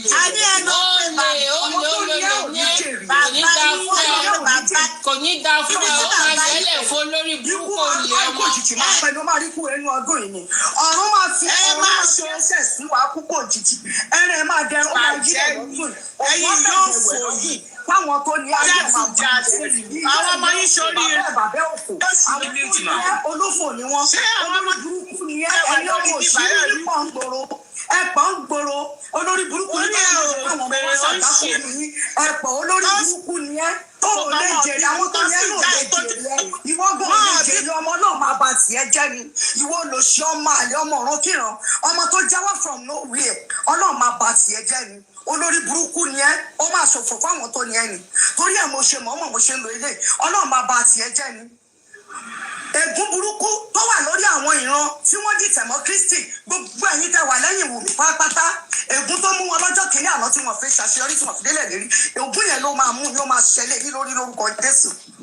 àdàbí tó bá jẹ́ pé kò mọ̀ nípa ikú Mohbad ègún yẹn máa jẹ́ ti ẹ bẹ́ẹ̀ ni irọ́ ló pa jọ owó nìyẹn orí ẹjọ́ ẹlẹ́jọ́ lóbi kú sí dẹ̀ ní orí ẹjọ́ ẹlẹ́jọ́ ló máa kú sí lórí ọ̀rọ̀ Wùmí ló máa ṣàgbákò ayé sí lórí ọ̀rọ̀ Wùmí láyé ẹ̀ máa bàjẹ́ sí lórí ọ̀rọ̀ Wùmí ló ti máa ṣàgbákò lórí ọ̀rọ̀ Wùmí ló ti máa rí kúre lórí ọ̀rọ̀ Wùmí láyé ẹ̀ ti máa rún àtàyé àwọn ọmọ ẹ̀ àtàwọn tó ní ẹ́ láyé ẹ̀ ti máa rún lójú ìyá ẹ̀ lójú bàbá ẹ̀ báyìí tó máa ṣòfò fáwọn tó ní ẹ́ wọn lórí burúkú láyé bàjẹ́ yìí. tó bí mo ṣe analyse pé bó ṣe ń ṣẹ́yìn nǹkan kan yẹn ó ti dùn ẹ́ ìgbà tó jẹ́ pé ṣe ẹ̀ ni nǹkan tí wọn náà ń ṣe nìyẹn ẹni wọ́n ní gúrùpù iṣẹ́ tí wọn náà ṣe nìyẹn oyún ló ń ṣe kiri ó dẹ̀ sì máa ṣẹ́yìn tó máa pa ẹ́ dànù ó sì máa ṣẹ́yìn tó máa pa ẹ́ olórí burúkú nìyí tẹ́ bá ti lóyún tán ẹ máa wọ́kọ tẹ́ máa tì mú.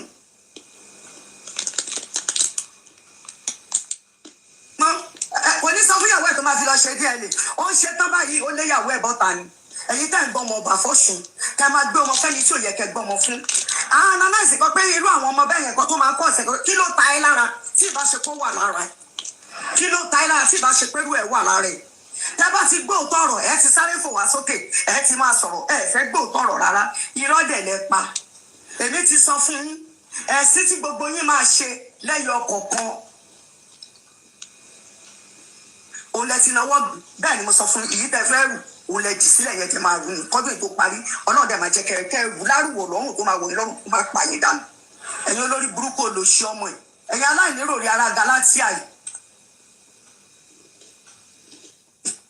gbogbo yín pápátá lọ́nà máa béèrè ẹ̀san lára yín kò ní kẹ́nìkan bó ṣe béèrè ní ìran yín láti máa béèrè títí lẹ́nà kẹrin yín ẹ̀ ní nísìnyí ọkàn yín ò ní balẹ̀ bẹ́ẹ̀ ṣe máa sá kiri tẹ́ máa gòkè kiri náà nìyẹn tẹ́ máa tójú àwèrè kiri ṣá ó dáa kí lẹ wá bí nígbà tẹ́ mọ̀ pé nǹkan tẹ́ ṣe dá ó dá yín lójú kí lẹ̀ ń wá kiri kí lẹ̀ wá dé bíbá kí ló pé yín débi ìbọlẹ̀ tó já sí ẹ̀yin olóṣèlú olórí burúkú yìí ẹ wò ó bó ṣe wà yẹn oríire tó ń pín lọ́dún yìí wọ́n ti fi tiẹ̀ ṣàpínlẹ̀ lórúkọ Jésù tìrán dẹni wọ́n ti fi tiẹ̀ wọ́n ti fi ṣàpínlẹ̀ kò lè rí mú mọ́ ó ti bọ́ ó ti sọ bẹ́ẹ̀ ni mo sọ fún ọ ọ̀sìn tí kí ló bá sí láyé mọ́ lókun olùṣà ń sọ̀rọ̀ àwọn tó ń ṣẹ́yún ó ti ká lára ó ti dùn ó ti fò sókè ó sì máa ṣẹ́yìn tó máa pa ẹ́ aláyé bàjẹ́ olóṣì báyìí máa ń ṣe nìyẹn tó bá ti lògùn tó ti bẹ̀rẹ̀ sí ní lògùn bóyá orí ọmọ yẹn le ọmọ yẹn ò fẹ́ ṣẹ́ ẹ̀rí tọ́mọ yẹn bá ti dé báyìí ọpọlọ gbogbo oògùn tó ń lò yẹn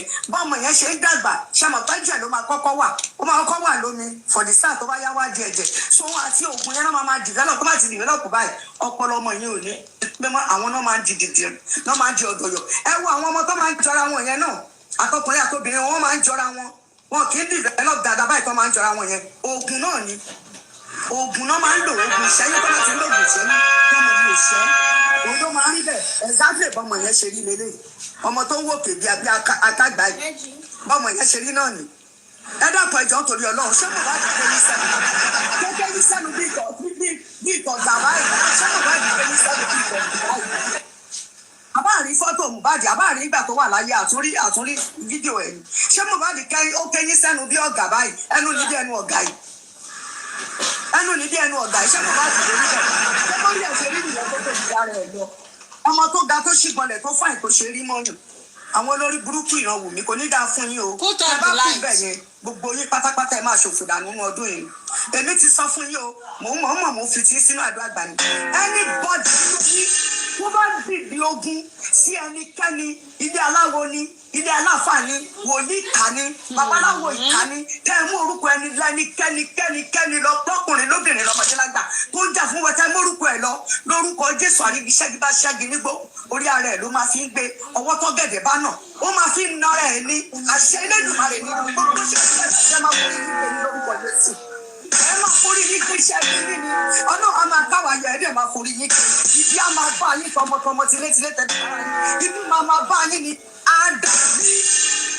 àdàbí títí bá ṣe pé wọ́n pa Mohbad ló kù àdàbí tí bá ṣe pé wọ́n pa Mohbad ló kù tó bá jẹ́ pé kó ọwọ́ Ọlọ́run ló pa ó ní gbogbo ètò yẹn lòfin ní jẹ́ ti yín ire ò ní jáde nínú ilé yín àwọn ọmọ yín wọ́n dá lárìn kiri ni kí ló dé kí la gbé kí la jù a ní wọ́n ṣẹ́yún wọn problem ẹ̀ kí ló ṣe ẹ́ ta ló bí ẹ ta ló rẹ̀ níbo ló ti wá tó lókun lọ́rùn ìrìn ẹ máa ṣòfò ní ọdún yìí o bẹ́ẹ̀ ni mo sọ fún ẹ̀yin rẹ̀ ó máa ṣòfò ní ọdún yìí mo sọ gbogbo ẹnikẹ́ni tó bá gbógun tìyàn nínú justice for Mohbad kò ní nísìnyí kòtò tó bá gbẹ́gbẹ́ fún rẹ̀ ló máa jẹ sí kòtò tó gbẹ̀yìn fún rẹ̀ ló máa jẹ sí oko tó fẹ́ sọ yẹn á padà sọ́dọ̀ tìrantìran ló máa bá wọn ẹni bá sọ̀kò oko tá a sọ mọ́ pẹ̀lú ìfọ̀pẹ́ sọmọ ni ẹni bá sọ̀kò sọ̀pẹ́ kó tètè tí ò bá gbójú oko yẹn máa padà lọ́wọ́ oko tẹ́ bá sọ̀rọ̀ ló máa yí ẹ̀ ní nísìnyí kí ló dé ẹ̀yin kan náà lẹ́ ń ta fẹ́ ẹ̀yin kan náà lẹ́ ń ṣe gbogbo olórí burúkú gbogbo owó tán fún yín náà ògùn lẹ lọ fi ń ṣe ẹ̀ lè sinmi ẹ wo mami kan fi á dára fún wa lórí burúkú làwọn ọmọ ilé ìyàwó ọmọ ṣòfò. sábì lótìsì kankan mr lovet lótìsì kankan ní fídíò ẹjọ jẹ tilẹ̀kùn àwọn ọmọ yìí bí ìbá fà lọ yìí pariwo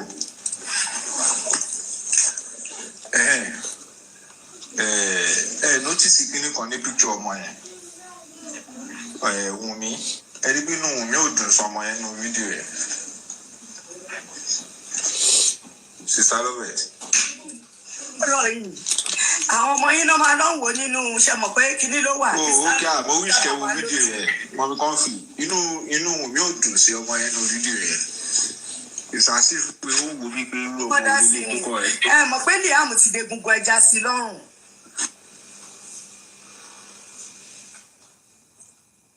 lójú ọmọ yẹn jọ kàn. fóònù ti fẹ́ kú. mi rò kò nífẹ̀ẹ́ ọmọ yẹn. fóònù ti fẹ́ kú o. kò sífẹ̀ẹ́ ọmọ yẹn lójú ẹ̀. fóònù ti fẹ́ kú. ó dàbí mọ̀mí kan fi ti mood. yà fóònù ti fẹ́ kú fóònù ti fẹ́ kú sẹ̀. ok. ẹ jẹ́ máa lọ tó bá dọ̀la. ẹ ṣe gan ni ẹ ṣe tó bá dọ̀la. tó bá dọ̀la. ẹ ṣe gan ni tó bá ti dọ̀la ṣẹgbọ́ thank you 1%. olórí burúkú ni kíní. Good night, everybody. Facebook ẹ ṣe jàre ó dàbọ̀. Good night, good night, good night, Facebook, everybody. The comment section. Thank you all the gifters. God bless you. Ẹ ṣé gan ni.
My people, I'll do well for my body.